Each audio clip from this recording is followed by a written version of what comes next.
Et tout ça fait qu'à un moment donné, tu te dis, wow. Alors certes, hein, voilà, j'ai de l'oseille, j'ai des voitures, j'ai des trucs, j'ai machin, des maisons, machin. J'étais pas plus heureux avant. Bah, je pense que si.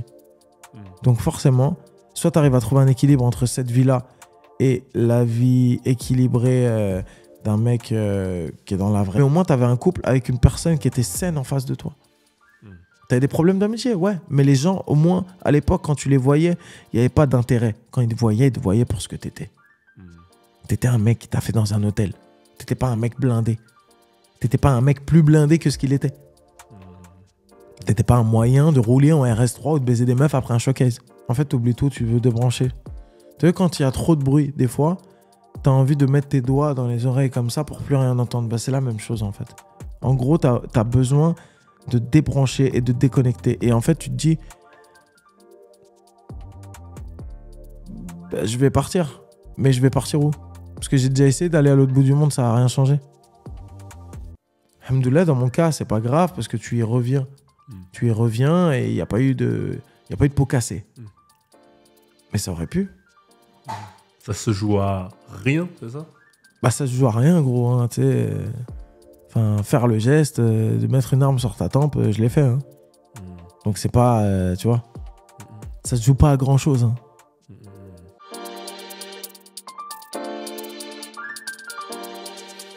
Atik, ça va? Ça va et toi? Ça va. Hein. Ça fait un petit moment qu'on s'est pas vu. Bah ouais, ça fait... Oh, on se croise. Ouais, voilà, on se croise. On se croise, mais on se ouais. croise dans des trucs on s'est pas vu en interview, ça fait... Est-ce que ça fait pas depuis... Ça fait 3 piges, gros. Ouais. Ça fait 3 piges. Parce que c'était juin 2020. Juste après validé. C'était juin 2020. Il s'en est passé des choses hein, depuis. Ouais, il y a eu pas mal de choses, ouais. Il y a pas mal de choses, on va en parler. D'abord, on se met un petit son, on se met Red Dem, et après on commence. Let's go. On est en vie, on meurt.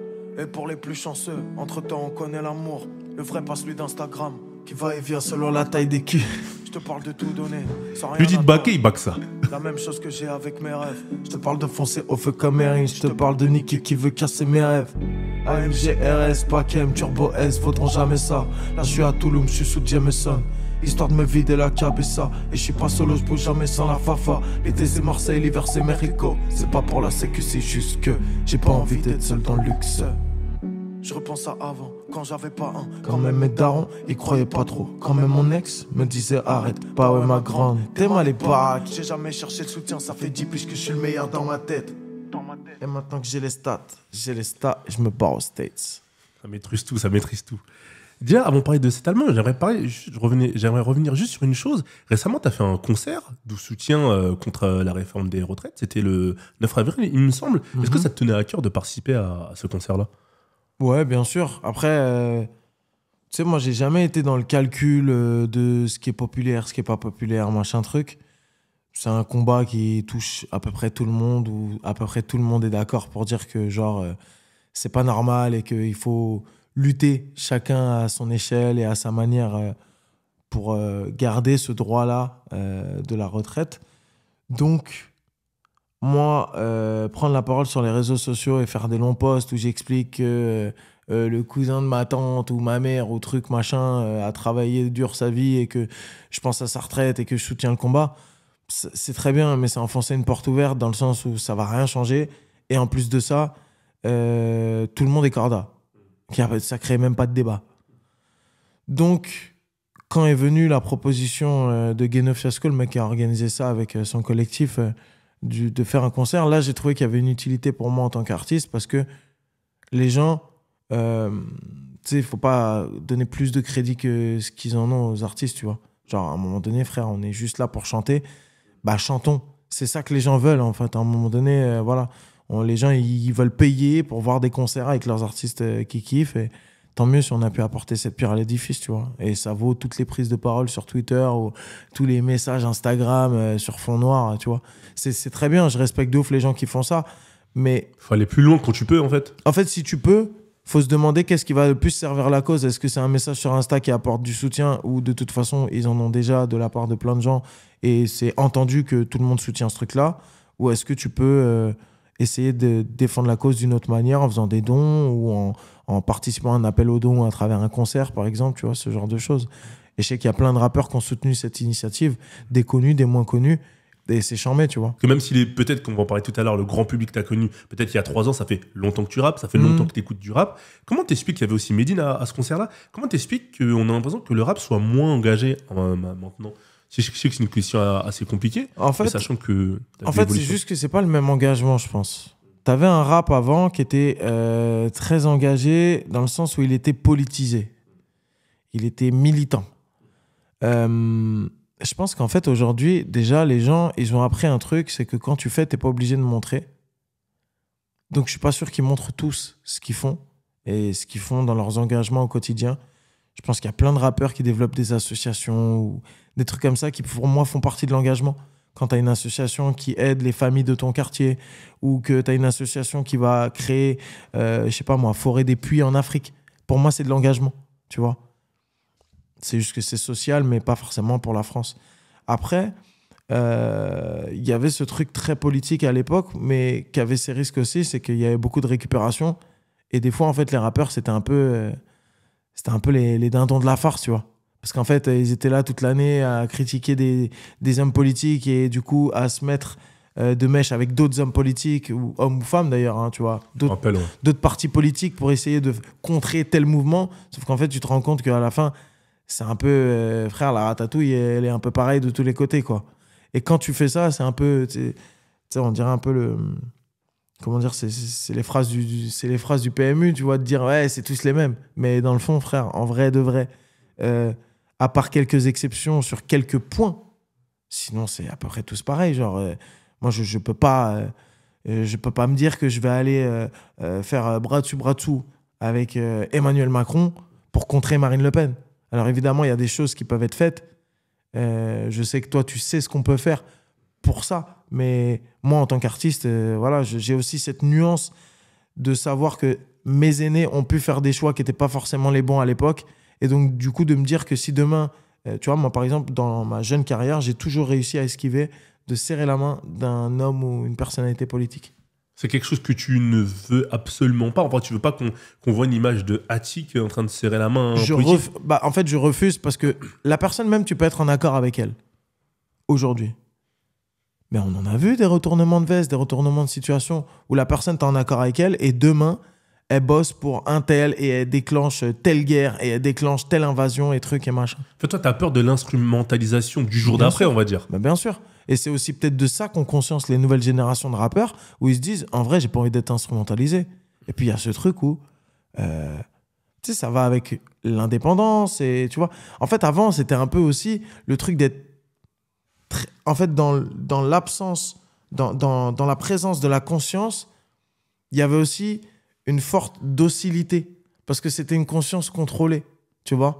Alors, peut-être que là, c'est une autre forme de docilité aussi qu'il y a aujourd'hui, dans le sens où chacun pense que à la moula, l'argent, le machin, le truc, et on pense plus trop aux problèmes qu'il y a autour de nous et aux problèmes des autres. Peut-être. Mais moi, ce que je constate quand je parle avec les gens qui font du son aujourd'hui dans les nouvelles générations, c'est qu'en fait, ils ont conscience de ça. C'est juste qu'ils vont pas forcément en parler ou pas forcément agir de la même manière ou de ce qu'on attendrait d'eux classiquement parlant, tu vois.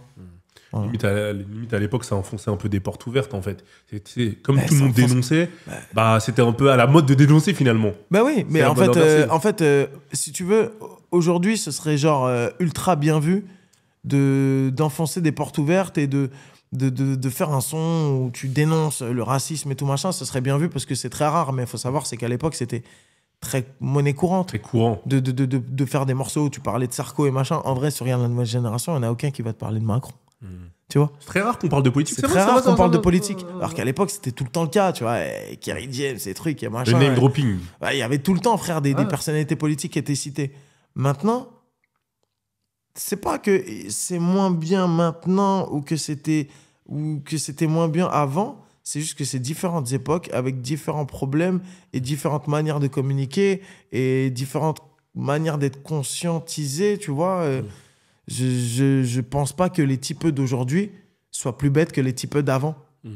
C'est juste que peut-être que, en fait, ils se sont rendus compte qu'il y a d'autres priorités que de faire un son où tu parles de tel ou tel truc. Et en fait, en étant un artiste populaire qui parle à tout le monde et qui va pas forcément être conscientisé dans sa musique et politisé dans sa musique, tu vas peut-être avoir accès à des canaux médiatiques ou financiers qui t'auraient pas été accessibles avant. Et avec ça, là, tu as des armes pour faire des choses. C'est-à-dire que moi, je me revendique pas comme étant un rappeur politique. Par contre, si demain j'ai la place pour aller dans une émission grand public où je sais que tout le monde peut m'écouter, je vais en glisser. T'as une conscience, une conscience politique, une conscience citoyenne. Quoi. Genre, je vais chez Ruquier, il y a Jordan Bardella en invité. Bah, frère, moi, t'as des choses à dire. Ouais. Mais c'est même pas j'ai des choses à dire, justement. Je montre que je ne veux pas m'impliquer là-dedans, dans le sens où moi, j'arrive, avant l'émission, je préviens. Et je dis, je vous préviens, ce mec-là, il est là, je ne veux pas le croiser, je ne veux pas être en plateau avec lui, je ne veux même pas le croiser dans les couloirs. Arrangez-vous pour que je le croise pas, parce que si jamais je le croise, je me casse, je fais pas l'émission. Je veux pas rentrer dans un débat. Là où les rappeurs avant, ils voulaient forcément débattre et montrer qu'ils étaient légitimes pour parler de politique et qu'ils avaient la connaissance, etc. Tu vois. Et pour boucler sur ce sujet, pour toi, tu penses qu'aujourd'hui, c'est un risque et c'est contre-productif de rentrer dans le débat avec des personnalités politiques? C'est débile. Franchement, ça ne sert à rien. Finalement, la conclusion. Dis-moi une fois où il y a un échange entre un mec de quartier et un homme politique ou un présentateur politique, etc., où il y a eu un échange qui a servi à faire avancer quelque chose dans la société. Je ne pense pas. Moi, les dernières prises de parole que je vois qu'on changé certaines choses, c'est genre, je sais pas moi, je cite un exemple que j'ai en tête, Sarah Elat. Tu vois, la Russ là, qui porte le hijab, qui est allée sur, je crois que c'était CNews ou un truc comme ça, elle a parlé avec une telle éloquence que là, en fait, ça a dû impacter peut-être en disant, genre en mode... Il y avait Darmanin, il me semble. Comment ? Il y avait une émission où il y avait Darmanin aussi en je sais plus. Je sais même pas à quoi il ressemble, frère, ces mecs-là. Ok. Voilà. Moi, c'est le point de vue que j'ai. Après, je suis toujours friand de toutes sortes d'engagements et de toutes sortes de choses, mais à un moment donné, il y a aussi le truc, c'est que... Puis, il y a aussi un truc qui est important, c'est que les générations d'aujourd'hui, elles percent peut-être plus tôt que les générations d'avant. Donc, elles n'ont pas la même conscience. Clairement. Et en vrai, un mec de 25 ans, il pense pas pareil et il n'a pas les mêmes problèmes qu'un mec de 20 ans ou 18 ans. À 18 ans, mes frères, à 18 ans, tout le monde n'a pas lu l'autobiographie de Malcolm X et des livres sur Martin Luther King et Angela Davis et en même temps, tu vois, enfin, tout le monde n'a pas toute la conscience de la Terre, tu vois. Bien sûr. Voilà. Ok, d'accord, on a ta position sur le sujet. Et justement, si tu devais faire un bilan des 3 dernières années qui se sont passées, tout à l'heure, je disais que le grand public t'a connu avec l'explosion de la série validée il y a 3 ans. Si tu devais faire un peu un bilan synthétique de ces années-là, même si on va revenir plus en détail et par thématique, parce que cet album, on parle beaucoup aussi, d'une certaine manière. Un bilan des 3 dernières années ? Je sais pas, je te dirais déjà beaucoup de musique. Et quand je dis musique, c'est musique au sens large, c'est musique, interview, concert, voyage, tu vois, tous les trucs liés à la musique qui font que la musique, ça prend beaucoup de temps. Pour le coup, pas trop de ciné, parce qu'en fait, j'ai quasiment rien fait. Par choix aussi, beaucoup, parce qu'il y a plein de rôles qui m'intéressaient pas, en fait, dans ce qu'on me proposait, tu vois.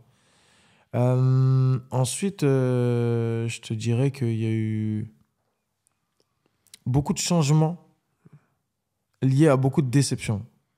En fait, c'est beaucoup de déceptions qui ont amené beaucoup de changements et des changements que jamais j'aurais pensé possibles. Que ce soit des changements au niveau amical, au niveau amoureux. Tout ça, c'est des choses où moi, en fait, moi, dans ma vie, c'était acté. Tout ça, c'était déjà réglé. Et pourtant, tu as dû te remettre en question. Justement, on va en parler dans cet album. Et le premier titre que tu as écrit de cet album, c'était lequel ? Le premier titre que j'ai écrit de cet album, j'en ai écrit d'autres qui ne sont pas forcément dispo dans la version normale, mais tu sais, j'ai une version avec... j'ai des packs où tu peux choisir d'avoir les maquettes de l'album, des sons qui ne sont pas sortis. Et donc, en gros, quand les gens précommandent, ils peuvent précommander. Il y a 3 packs de maquettes différentes. Et donc, tu peux avoir le CD de maquette 1, le CD de maquette 2 ou le CD de maquette 3. Et à chaque fois, dans les CD, c'est des trucs différents. Et il y en a un qui s'appelle Turbo S, que j'ai mis dans le CD de maquette. Je crois que c'est le premier son que j'ai fait pour l'album. Là, dans les sons de l'album, vraiment l'album, Je pense que le premier, c'est Si seulement tu savais, avec Alonso. Ok, avec Alonso. Bah, justement, ça parle de déception Voilà, en plein en dedans, amitié. en Voilà, plein dedans. voilà, t'es en plein dedans. Avant de continuer, je vais te mettre un son. On va mettre Amnésia. Mhm. Ça. Amnésia, ta bouche c'est de l'amnésia. Quand tu fais les boys, je suis amnésique. Comme si j'avais fumé de l'amnésia.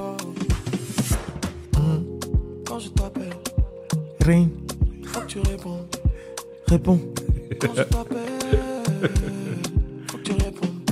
Oh mon bébé, j'ai que toi dans la tête. Ça, c'est le premier son vraiment où je me sens genre bien dans mes ambiances. Moi, je suis Ok. pas trop un mec des ambiances d'habitude. Ah, Et là, dans ce son-là, t'as vu, c'était en mode wouh! ah. Ouais, je suis quelqu'un d'autre là. Ok, on sent que, en tout cas, moi, je pense que c'est un son qui devrait plaire à ta fanbase, qui devrait. Je pense que c'est surprenant pour eux. Hein. Mais justement, on va en parler. J'ai l'impression que quand on écoute la version, on va dire la version classique de l'album, ce qu'on a écouté, on n'a pas écouté forcément le pack de maquettes, etc.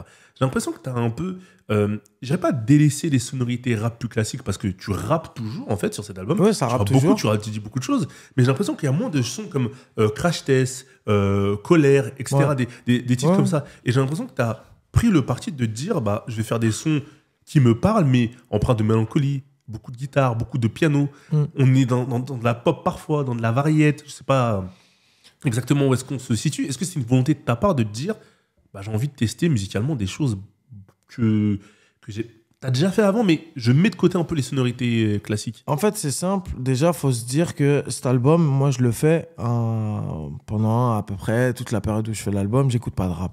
Ok. J'écoute de moins en moins de rap en vrai, tu vois. Parce que il y a de moins en moins de choses qui me parlent et puis on s'est tellement enfermé, on s'est tellement habitué à être enfermé dans le peura qu'on en oublie que genre il y a un milliard de musiques à côté, tu vois. Genre là, moi, mon kiff dans ma vie, c'est de faire le ménage en mettant des vinyles de soul ou tu vois. Ok. Tu vois, des trucs comme ça, genre en mode. Et tu sais, c'est pas pour faire l'ancien. Mais c'est juste qu'on oublie à quel point il y a des trucs ultra riches, même dans les trucs modernes. Moi, j'écoute beaucoup de chanteuses pop anglaises, américaines. Je kiffe ça, vraiment. Et forcément, la musique que tu écoutes va rejaillir sur l'album que tu vas faire, un petit peu en tout cas. Et il y a aussi ce truc où le rap, je l'associe, le rap dans le sens banger, machin truc, je l'associe à une énergie qui n'était pas celle de l'album. Je suis même pas en colère dans cet album, en fait. Je suis juste triste. Et pour moi, le rap triste, je l'associe pas à des bangers ultra, tu vois, avec des 808 de partout et des trucs vraiment machin. Donc forcément, moi, j'avais envie de faire un album où les sons, toute la base des morceaux, c'était de l'instrument. C'est-à-dire que la plupart des morceaux que tu entends, c'est soit un guitare-voix, soit un piano-voix. Clairement, pour ça, c'est piano, guitare. À la base, on part vraiment. J'ai fait quasiment que de la compo en direct avec les mecs. Et quand je suis en studio, c'est en mode le mec, il prend sa guitare. Ou le mec, il prend son piano. Ok, on pose tout le morceau avec ça. Ensuite, après, on va ajouter tous les éléments qui font le morceau. Mais à la base des bases, je veux que le morceau il sonne bien en mode acoustique. Quasiment tous, ils sont faits comme ça. C'est du chant, vraiment du chant à proprement dire. En fait, faut que ça sonne bien. Moi, je pars du principe où maintenant, là, je suis arrivé à un point où je me dis, si le morceau, il sonne bien en acoustique, il sonnera bien tout court. Ouais. Alors que s'il sonne pas bien en acoustique, c'est pas sûr qu'il fasse bien derrière, tu vois. C'est plus compliqué. Donc, ouais, il y a très peu de morceaux qui sont en mode musique électronique. En vrai, il doit y en avoir 4, 5, même pas, tu vois.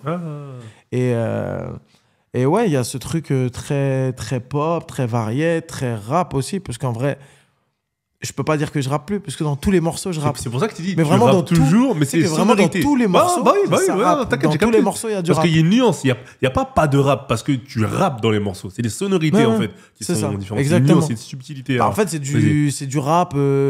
En fait, il y a plein de types de rap. Et en fait, aujourd'hui, j'ai plus envie de me décrire comme rappeur ou artiste ou truc ou machin. Frère, je fais de la musique, c'est tout. Enfin, je vais pas rentrer dans les codes. Ok, donc ça, c'est de la pop. Là, on est sur de la new variette. Là, on est sur de la old variette, machin. Frère, ça, c'est bon, frère. Et en plus, j'ai l'impression que sur cet album, on va en parler plus en détail quand on va parler des différentes thématiques, que tu as fait un effort particulier sur l'interprétation. En fait, c'est-à-dire que j'ai l'impression que tu voulais qu'on ressente, d'ailleurs on a vu avec Nia aussi, qu'on ressente à quel point tu avais besoin, ou enfin l'émotion que tu avais à ce moment-là. Je sais pas si tu comprends ce que je veux dire par là. Bah, en fait, le truc, c'est que l'album, il va tellement loin dans le propos que ce serait dommage de pas avoir. T'as vu, c'est comme si je sais pas moi, t'as la plus belle nourriture, la plus belle boîte de chocolat. Enfin, genre, t'as les meilleurs chocolats du monde, mais la boîte, elle est claquée. Ouais. Faut le packaging. Voilà. C'est un tout. Et pour moi, enfin, c'est pas du packaging, l'interprétation, mais c'est une autre partie de la qualité d'une musique, c'est l'interprétation que l'auteur va mettre dedans. Et autant que l'écriture, autant que la musicalité, autant que tout ça, tu vois. Et moi, je suis d'une école où les mecs que j'ai écoutés, les meufs que j'ai écoutés, c'était des gens qui interprétaient de ouf. Donc forcément, ça se ressent dans ce que moi, je peux faire. C'est-à-dire que quand j'écoute Sopra faire Je t'aime à la haine ou Comme une bouteille à la mer en live, ou quand je vois Mélanie faire tel morceau, tel morceau, tel morceau, bref, tous ces gens-là, et que moi, en plus, en même temps, au moment où je fais l'album, il y a toute une partie de la création, de la conception de l'album, où je suis en tournée, donc je suis en mode dans ce truc de live et de donner beaucoup aux gens et de voir ce qui marche et de donner tous les soirs de ma personne et que ça te ronge un petit peu plus chaque soir et tout. Donc, tu en arrives à un point où, en fait, tu donnes des émotions qui sont tellement brutes qu'elles elles touchent au plus vrai de l'émotion, tu vois. Il y a rien. Tu vois, on a toujours des filtres plus ou moins importants selon les morceaux et selon les artistes. Là, il y a des morceaux où il y a vraiment quasiment aucun filtre. Genre, il n'y en a aucun. C'est fou, on va en parler. Mais c'est intéressant ce que tu dis quand tu disais que, en fait, des fois, tu as l'impression que quand tu es sur scène, tu donnes. Mais est-ce que tu n'as pas l'impression que plus tu donnes, Attic, et plus finalement, je vais pas dire que j'ai pas le bon terme, mais tu t'uses. Non, mais c'est la ça. lumière est s'éteint. Je sais pas comment t'expliquer avec des mots. Moi, personnellement, je vois la seule tournée que j'ai faite comme la chose la plus éprouvante sentimentalement que j'ai pu faire en musique. Parce qu'elle correspondait aussi à une période où j'étais éprouvé, moi, dans ma vie personnelle. Donc forcément, quand en plus t'as la fatigue, l'éloignement, t'enchaînes beaucoup de dates, et tous les soirs, tu répètes les mêmes morceaux. Gros, moi, t'as vu, il y avait des semaines où vraiment c'était insupportable. Parce que je savais que dans ma vie, ça n'allait pas. Donc je savais que tel morceau, il allait avoir encore plus de poids le soir même quand je le fais. Et tu sais que ce morceau-là, ce soir, tu le fais, tu lâches tout. Sauf que demain, ta situation n'est pas résolue, et ben demain, tu lâches tout aussi. Et frère, 1 jour, 2 jours, 3 jours, 5 jours, 10 jours. Il y a des gens, moi, de mon public, qui m'ont vu pleurer plusieurs fois. Tu vois ou pas, en concert. Et là, tu te dis, wesh, soit c'est un acteur qui arrive à pleurer sur commande, soit c'est juste qu'en fait, il est en train de tirer sur la corde et ça va être pénible. Parce que t'allais vraiment pas bien, en fait. Bah oui. À ce moment-là. Et en fait, à un moment donné, t'arrives à un point où tu te dis, là, ça va lâcher. Mais ça va lâcher pour de bon. C'est pas genre ça va lâcher vite fait, genre en mode burn-out. Non, il n'y a pas de burn-out, frère. Là, c'est genre en mode, frère, je vais pas pouvoir continuer.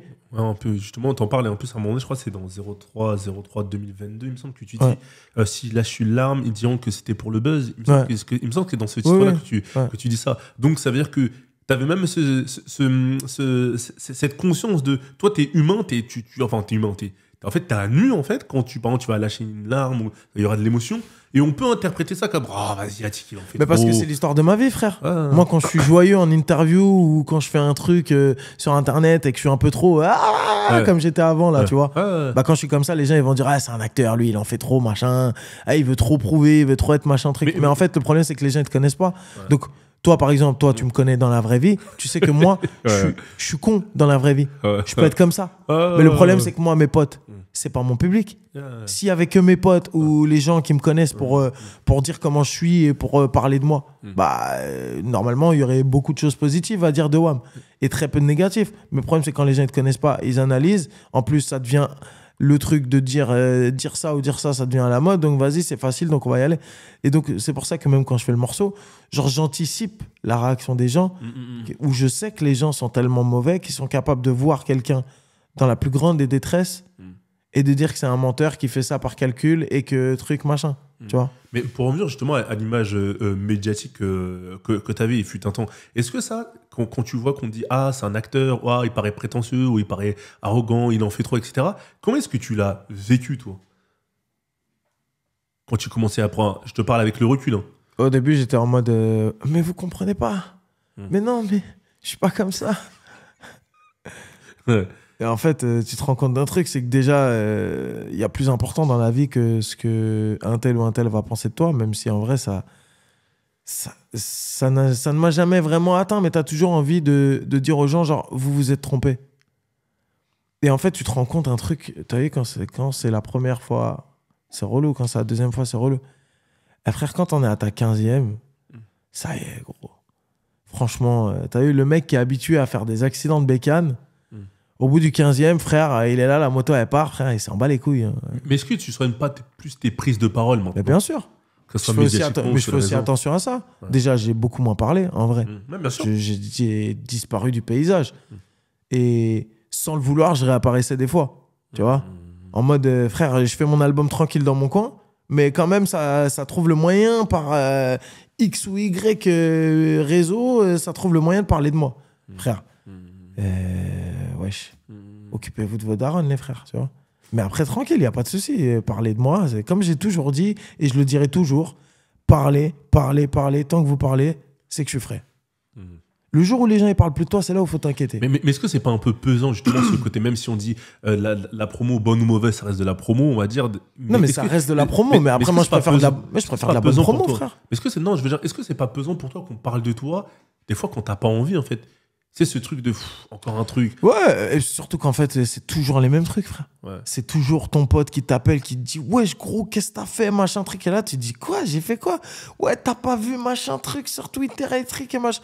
Maintenant, tu sais, je dis quoi? Je dis, vas-y, gros. T'as vu, dans 3 jours, il n'y a plus rien. Ça y est, elle parle même plus avec moi. M'appelez plus pour ces trucs-là, en fait. Ça sert à rien. Toi, t'es branché Twitter? T'as les notifs ou J'avais désactivé pendant longtemps. Et en fait, là, je me suis remis dessus. Parce que ça me permet quand même d'être au courant de ce qui se fait dans l'actu, de l'actu. Parce qu'en fait, moi, mon compte Instagram, si tu veux, à part des mecs qui tapent dans des PAO et dans des sacs de frappe, il n'y a rien, gros. Il n'y a que ça. Et genre des mecs qui font des préparations de repas diététiques. J'ai un Instagram, frère, mon feed Instagram, il est débile, tu vois. Ouais. Donc, je suis plus au courant de rien. Et Twitter, t'es branché ou pas du tout? Je suis branché, mais en off. Je tweete pas, je dis rien, truc. Mais tu vois, par exemple, le concert des grévistes, c'est grâce à Twitter que je l'ai vu. Ah, bah oui, j'ai vu. C'est ça, pour ça que j'ai répondu direct en mode vas-y, je suis là. Et t'as dit justement, je veux pas 1 euro pour ça. Bah oui, frère, j'ai pas demandé 1 euro pour un concert de solidarité en soutien aux grévistes, frère. C'est comme si tu vas chanter pour la fin dans le monde, mais que tu dis, ouais, par contre, mon cachet, gros, c'est comment? Ouais, tranquille. Okay, prends ton cachet à ce moment-là et donne-le à une association, tu vois. Fais quelque chose, quoi. Ouais, voilà. Mais autant rien prendre et dire, gardez-le. Ok. Et on va parler maintenant, on revient rapidement à la musique. Il y a aussi le morceau Sous à faire avec Ronicia. Ouais. Et est-ce que vous connaissiez déjà avant de faire ce titre-là? Parce que je crois que savoir que vous êtes dans le même label en plus, elle et toi. Ouais, on est chez Epic tous les deux. Après, ça a fluidifié les relations ou... Oui, ça a fluidifié les relations. Après, on a pas mal de gens en commun, tu vois. Donc ça a été assez simple en vrai de se capter. Et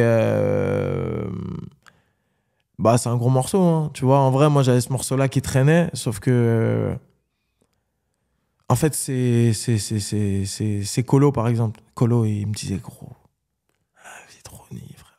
Ouais. Invite Ronnie dessus, laisse tomber, frère. Et en fait, à un moment donné, ça vient 1 fois, 2 fois, 3 fois, et tout le monde me dit invite-la. Vas-y, hein, je prends inviter Ronnie, hein, tu vois. Ouais. Parce que moi, je suis pas trop dans le truc d'aller chercher les gens, machin, truc bidule, tu vois. Et je regrette pas du tout, parce que le morceau, il est charmé, et c'était important aussi, tu vois. C'est Nico, mon manager, qui pensait que c'était très important d'avoir une touche féminine. Sur le projet. Bah, pour le coup, je suis grave content, parce que j'ai une touche féminine qui apporte vraiment quelque chose au morceau, tu vois. Donc c'est bien. Ok, Atik, on va reparler des featuring un peu plus tard. Là, on a parlé de Ronicia. Je vais te faire écouter un titre. C'est le titre Gosse. Tu peux backer dessus, bien sûr. Un incendie dans ma foi, incendie dans mon âme. Mélanie m'avait dit avant que viennent tous les flashs, la vraie vie c'est pas ça. Un beau jour toute lâche, j'ai appris dans le dur qu'il n'y a rien d'éternel, que les je t'aime d'hier demain vaudront que dalle, qu'un regard plein d'amour tu peux le faire à une autre. Tu peux le faire à un autre, que les amis de longue date peuvent regarder tes poches, que les amis de longue date peuvent menacer tes proches devant le canon d'une arme, il te reste plus qu'à Shahid. Ça sert à rien d'appeler à l'aide. J'ai Dieu avec moi, toi t'as quoi? Tout ce qu'on m'a fait, le ciel peut le voir. Tout ce que j'ai fait, le ciel peut le voir. T'as plus de prière et Coran, je mets les voiles. Je me suis perdu dans des, je vais les faire. Mais la rancœur m'a bouffé le cœur. Plus heureux quand j'étais prolétaire. L'herbe est toujours plus verte à côté. C'est vrai qu'on parlait de couleur émotionnelle de l'album tout à l'heure, on a un peu fait allusion à cette couleur émotionnelle-là. C'est vrai que dans cet album, on sent un artiste, un homme très déçu, très peut-être fatigué, mais qui garde espoir. Comme tu dis tout à l'heure, j'ai l'impression que cet album, on commence un peu, c'est comme si on est dans une grotte noire, dans la pénombre, et au fur et à mesure, il y a de la lueur. J'ai pas l'impression que tu sois sorti de la grotte à la fin, mais j'ai l'impression qu'en tout cas, tu as perçu une lueur. Est-ce que c'est le cas? Le côté déçu, torturé? Ouais, à fond. En fait, c'est un enchaînement de déceptions que tu n'avais pas prévu dans ta vie, comme je t'ai dit au début, tu vois. Toi, dans ta vie, tu as déjà fait... Ça y est, genre, ton histoire, tu l'as. Elle est écrite, t'as tout... voilà, t'as coché toutes tes cases et tout, machin. Et en fait, toutes tes cases, quasiment, tu te rends compte que, en fait, ça... Ah ouais, non, ça, c'est pas possible. En fait, ça, truc, machin. Et tu as une déception. Donc, du coup, tu vas te réfugier dans ce que tu considères comme être un espace de sûreté, un espace safe. Et même là-dedans, tu as encore une déception et encore un truc. Et en fait, tu te dis, mais c'est pas possible, frère. Genre, quand est-ce que ça va s'arrêter?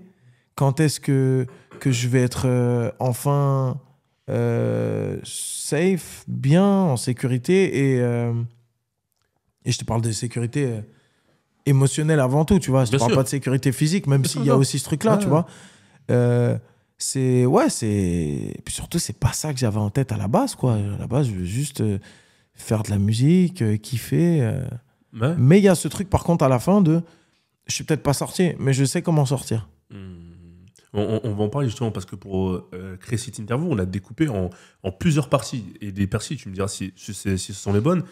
Amitié, amour, famille. C'est-à-dire que j'ai l'impression que c'est les 3 thèmes qui reviennent par rapport à tout ce qui est relatif à la déception ou qui s'est passé ces dernières années. Sachant que tout ça, c'est un gros thème, en fait. C'est l'amour. Parce que t'as de l'amour pour tes amis, t'as de l'amour pour ta meuf, t'as de l'amour pour ta famille. Ouais, tes amis, des fois, c'est comme ta famille. Des fois, en fait, tu te dis que c'est comme ta famille et en fait, c'était pas comme ta famille. Et ta meuf, tu veux fonder une famille avec elle et en fait, il n'y a pas de famille avec elle parce que truc, tu vois. Mais franchement, j'ai l'impression, on va continuer à dire, mais j'ai l'impression que t'étais ces dernières années dans une espèce de machine à laver. Que quand t'as l'impression qu'elle est finie, ça exactement. reprend. Il y avait un nouveau cycle. Exactement. Ouais. Mais ouais, après, t'as vu, c'était un album qui était très dur à faire. Hein, je vais pas te mentir. En vrai, déjà, pour que je mette 2 ans à faire un album, c'est que c'est long. C'est que c'est long et que c'est dur. Faut pouvoir poser les mots, les bons mots. Faut pouvoir être en capacité d'être prêt à en parler, en fait. Moi, l'album, je voulais le sortir l'été dernier. Ah ouais? Je voulais le sortir il y a 1 an. Ok. T'as vu, moi, j'annonce ma signature épique fin avril. Bien sûr, je me rappelle. Ouais, finir un texte fin avril. On devait sortir le son, on devait sortir l'album 2 mois après. En plus, vous étiez quasiment prêt. En plus, c'est vrai que je crois qu'on était croisés avec Karim. On était quasiment prêt, ouais. Mais le problème, c'est quoi? C'est qu'il y a quasiment prêt pour toi et il y a quasiment prêt pour les gens et c'est pas forcément pareil. On aurait pu sortir un album à ce moment-là. Ça aurait été un bon album, mais il n'y avait pas ce que je voulais. Donc moi, j'ai eu besoin, et je suis très content de ça, c'est que j'ai eu besoin de prendre du recul sur moi-même et sur ce que j'avais fait, en sachant que j'étais dans ce tunnel de toutes ces émotions et tout.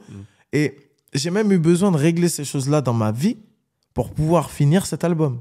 Je sais pas si t'imagines que ça se trouve, je serais encore dedans si j'avais pas réglé ces choses-là de ma vie perso. Là, en fait, j'ai réglé mes trucs de ma vie perso, donc en fait, je n'ai plus rien à dire sur tout ça. C'est-à-dire que le Attic qui raconte des choses, je dirais même le Clément, en fait, parce que moi, c'est comme ça que les gens ils m'appellent dans mon public, tu vois. Clément qui va raconter des choses ultra personnelles, ultra profondes, bah, en fait, c'est quand il a plus rien à raconter qu'il peut boucler son album. Parce que pour moi, le chapitre, genre, j'avais besoin de clore le chapitre quand il est clos dans ma vie perso. Et pas de raconter. Parce qu'en fait, le truc, c'est que ça, c'est des choses que je raconte, mais que ça a été... c'est une évolution, mais en fait, depuis Vagalam. En fait, les problèmes que je raconte sur Nia, je les ai depuis Vagalam. Sauf que sur Vagalam, j'en parle pas forcément autant. Et sur Vagalam Noyé, ça commence déjà à venir un peu plus, tu vois. Et c'est ultra dark en termes de problèmes amicaux, amoureux et tout. Et après, tu montes là sur Nia, où là, c'est vraiment genre en mode... J'ai mûri. Il y a un morceau que je mets dans les maquettes, là, où je dis, en gros, j'ai mûri ma peine et j'en ai fait mon meilleur projet.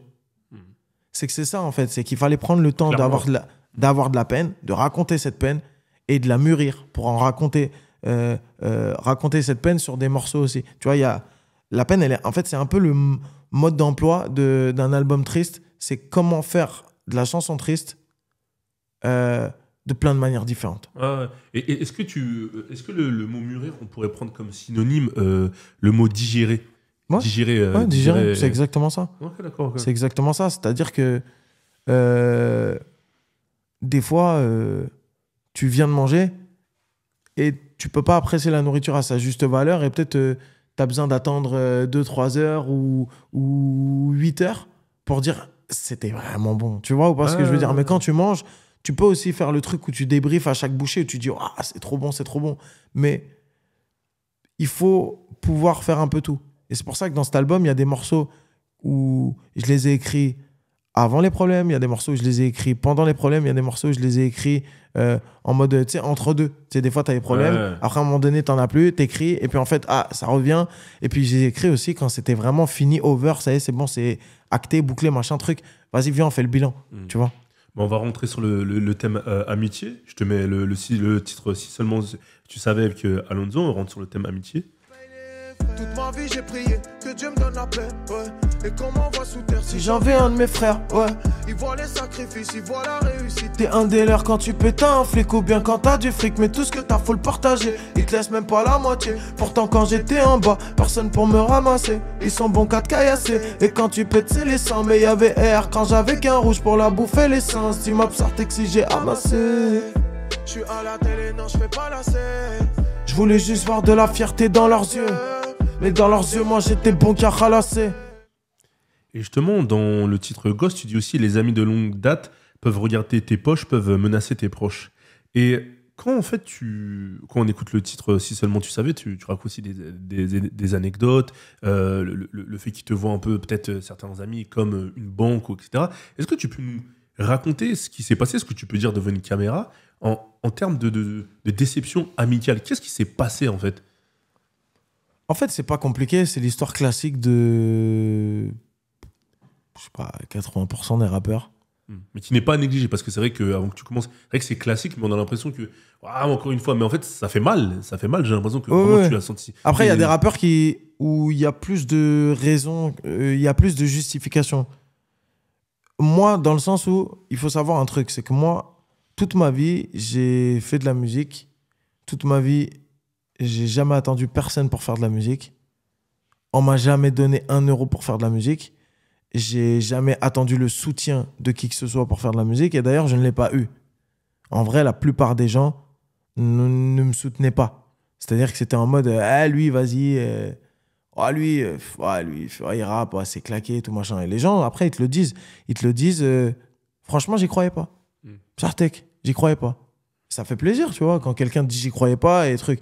Toi, dans ton esprit revanchard, tu te dis c'est cool. Maintenant, c'est pas le cas de tous les rappeurs. Il y a des rappeurs où ils ont des grands, des machins, des trucs qui leur ont donné des choses, qui leur ont, je sais pas, payé des séances studio, machin, truc. Moi, j'ai pas ça. J'ai jamais eu ça, frère. J'ai pas de grand frère. Rien à voir, frère. Moi, j'ai 2 petits frères. C'est moi l'aîné dans ma famille. Je me suis débrouillé tout seul. J'ai taffé, j'ai fait mes trucs et tout. Quand tu réussis, ta seule envie, c'est de monter en faisant monter. Moi, ma seule envie, c'était de monter en faisant monter. Mais le problème, c'est que monter en faisant monter, c'est pas du goût de tout le monde. Parce qu'il y a un rythme à suivre. Et que ce rythme-là, c'est toi qui dois l'imposer. Donc, quand tu veux monter à ton rythme, en faisant monter à ton rythme, mais que les gens à côté de toi, ils viennent te voir et te disent ça serait bien qu'on aille plus vite, truc, vas-y. Tu sais, genre des trucs de ouf, genre libère-toi de ton contrat, machin, truc. Mais non, cousin. Moi, je suis là pour honorer mon contrat. Il y a quelqu'un qui m'a fait confiance dans ma vie, qui m'a donné un contrat pour me produire, pour me donner les moyens de faire de la musique. Je vais aller au bout de ce contrat-là.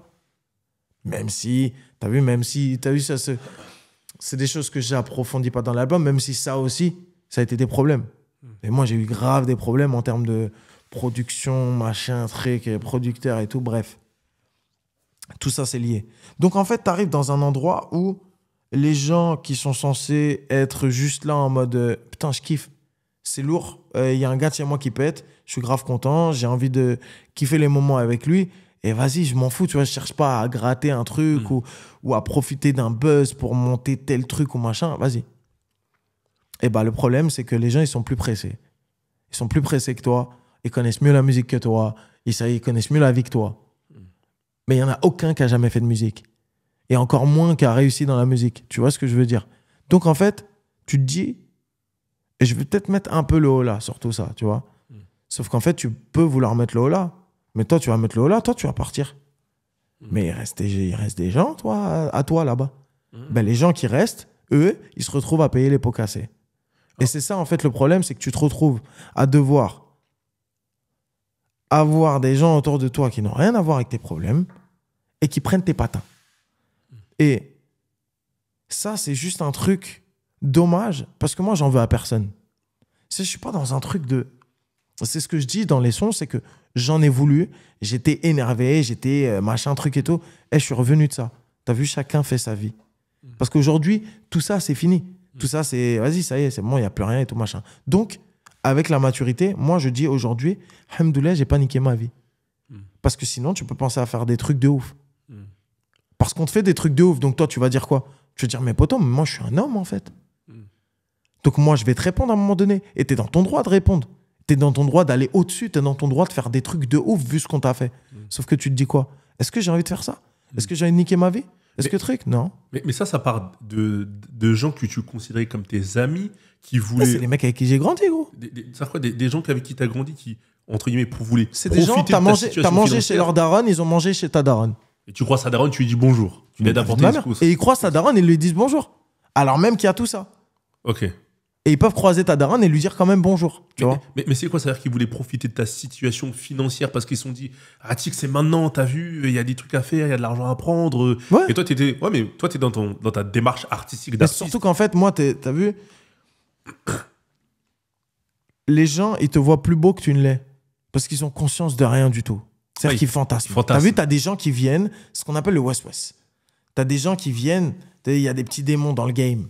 Ils viennent, des petits démons. Chuchotent à l'oreille. Ils viennent, ils chuchotent à l'oreille de certains mecs. Et ils lui disent, ah, t'as vu ton petit peu là? Il est en train de prendre là. C'est maintenant qu'il faut y aller, truc. Déjà, ton petit peu, ouais, ok, tranquille, poteau. T'as vu? Parce que si tu veux être mon grand, tu peux être mon grand, mais genre, il y a des manières de l'être, déjà, pour commencer. Maintenant, ouais, ok, ton petit peu, il est en train de prendre machin truc. Mais quand toute ta ville pense que t'as pété le million, alors que t'as même pas touché tes premières royalties, là, tu te dis, il y a un blême pro, frère. Il y a un blême pro, frère. Là, vous pensez que je suis millionnaire? Mais en fait, les gars, je vais vous expliquer un truc. La SACEM, les trucs comme ça et tout, c'est pas immédiat. C'est pas Zama, je passe sur Skyrock Energy et l'argent, il vient tout de suite sur mon compte. Déjà, il vient pas sur mon compte, et il vient sur le compte de mon producteur qui se fait des couilles en or sur moi. Et après, il va aller sur mon compte. Et après, j'ai les impôts. Et à la fin, il reste quoi? C'est-à-dire que moi, je suis dans l'esprit où ce que moi, j'ai réussi à faire pour moi, je veux inculquer cette valeur de self-détermination autour de WAM. Donc, ça veut dire que moi, si demain, j'ai un gars à moi qui est déter de ouf dans un truc, si moi, je peux l'aider, je suis qui pour pas l'aider? Moi, je vais lui dire, débrouille-toi tout seul. Je suis pas comme ça. Par contre, tu vas me montrer que t'en veux. Parce que moi, on m'a rien donné. Donc toi, je vais rien te donner facilement. Et finalement, tu as l'impression que certains attendaient après toi un peu que tu mets l'expression, la métaphore, que tu leur mettes la cuillère dans la bouche, c'est ça? Là où toi, tu avais besoin que... Mais les gars, êtes-vous vraiment des... Ouais, c'est même pas cuillère dans la bouche, là. À ce moment-là, c'est même pas cuillère dans la bouche, gros. C'est du racket, tout simplement. Pur et dur. Ok. T'as vu, on va pas se mentir, frère. Quand tu manques, tu fais des manigances pour gratter 5 000 euros, frère. Frère, en plus 5 000 euros. 5 000 balles, frère. Ouais. T'as vu quand on dit une amitié, ça vaut... Une amitié, je sais plus qui disait ça. Une amitié sur le rinté, ça vaut 50 euros. Ah, frère, moi, dans mon cas, ça vaut pas beaucoup plus, hein.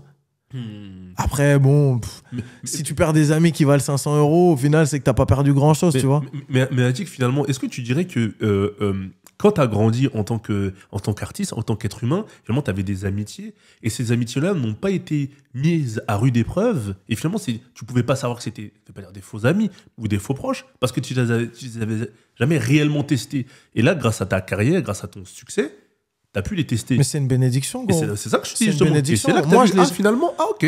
Moi, je l'ai pris sur le moment comme quelque chose de très dur à vivre. Et ça m'a déprimé. Mm. Parce que t'as vu, c'est dur quand t'essayes de te dire toute ta vie, tu vas rester quelqu'un d'intègre et de fidèle et de loyal envers tes proches et ce qui t'a fait grandir et ce qui a pu te pousser aussi à un moment donné dans ta carrière. On va pas se mentir, tu vois. On parle d'une force aussi, un quartier, avoir des gens autour de soi, avoir des amis d'enfance, Une et tout, c'est énergie. une force, c'est une énergie. Et tu vas aller puiser dedans pour raconter des choses et tout, et t'es la fierté de tout le monde. Maintenant, le truc, c'est qu'il faut se dire aussi, j'arrive à un âge où j'ai plus le temps d'avoir des gens qui sont pas fiables autour de WAM. Et les enjeux sont trop gros. Donc, alhamdoulilah. Et justement, ce sujet-là, ces tentatives de raquettes, c'est un truc qu'on entend souvent dans les coulisses du rap, de prétextes, etc. Comment est-ce qu'on fait pour s'en sortir? Parce qu'en ne dépassant pas les bornes, en ne te purgeant pas toi-même sans faire exprès, tu comprends ce que j'apprends là? Bah, en fait, Qu'est-ce déjà, il faut pas tomber dedans. Déjà, faut pas tomber dedans. C'est-à-dire, déjà, à la base, faut mettre un maximum de barrières entre toi et un maximum de personnes. Ensuite, si tu tombes dedans,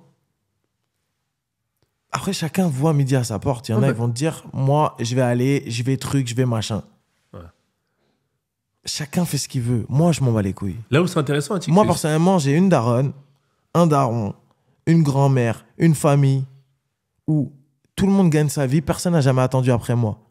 Par contre, une chose est sûre, c'est que moi, je peux les mettre bien. Là, si je fais ça, demain, je vais mettre bien personne. Si je fais ça, demain, je suis en cavale.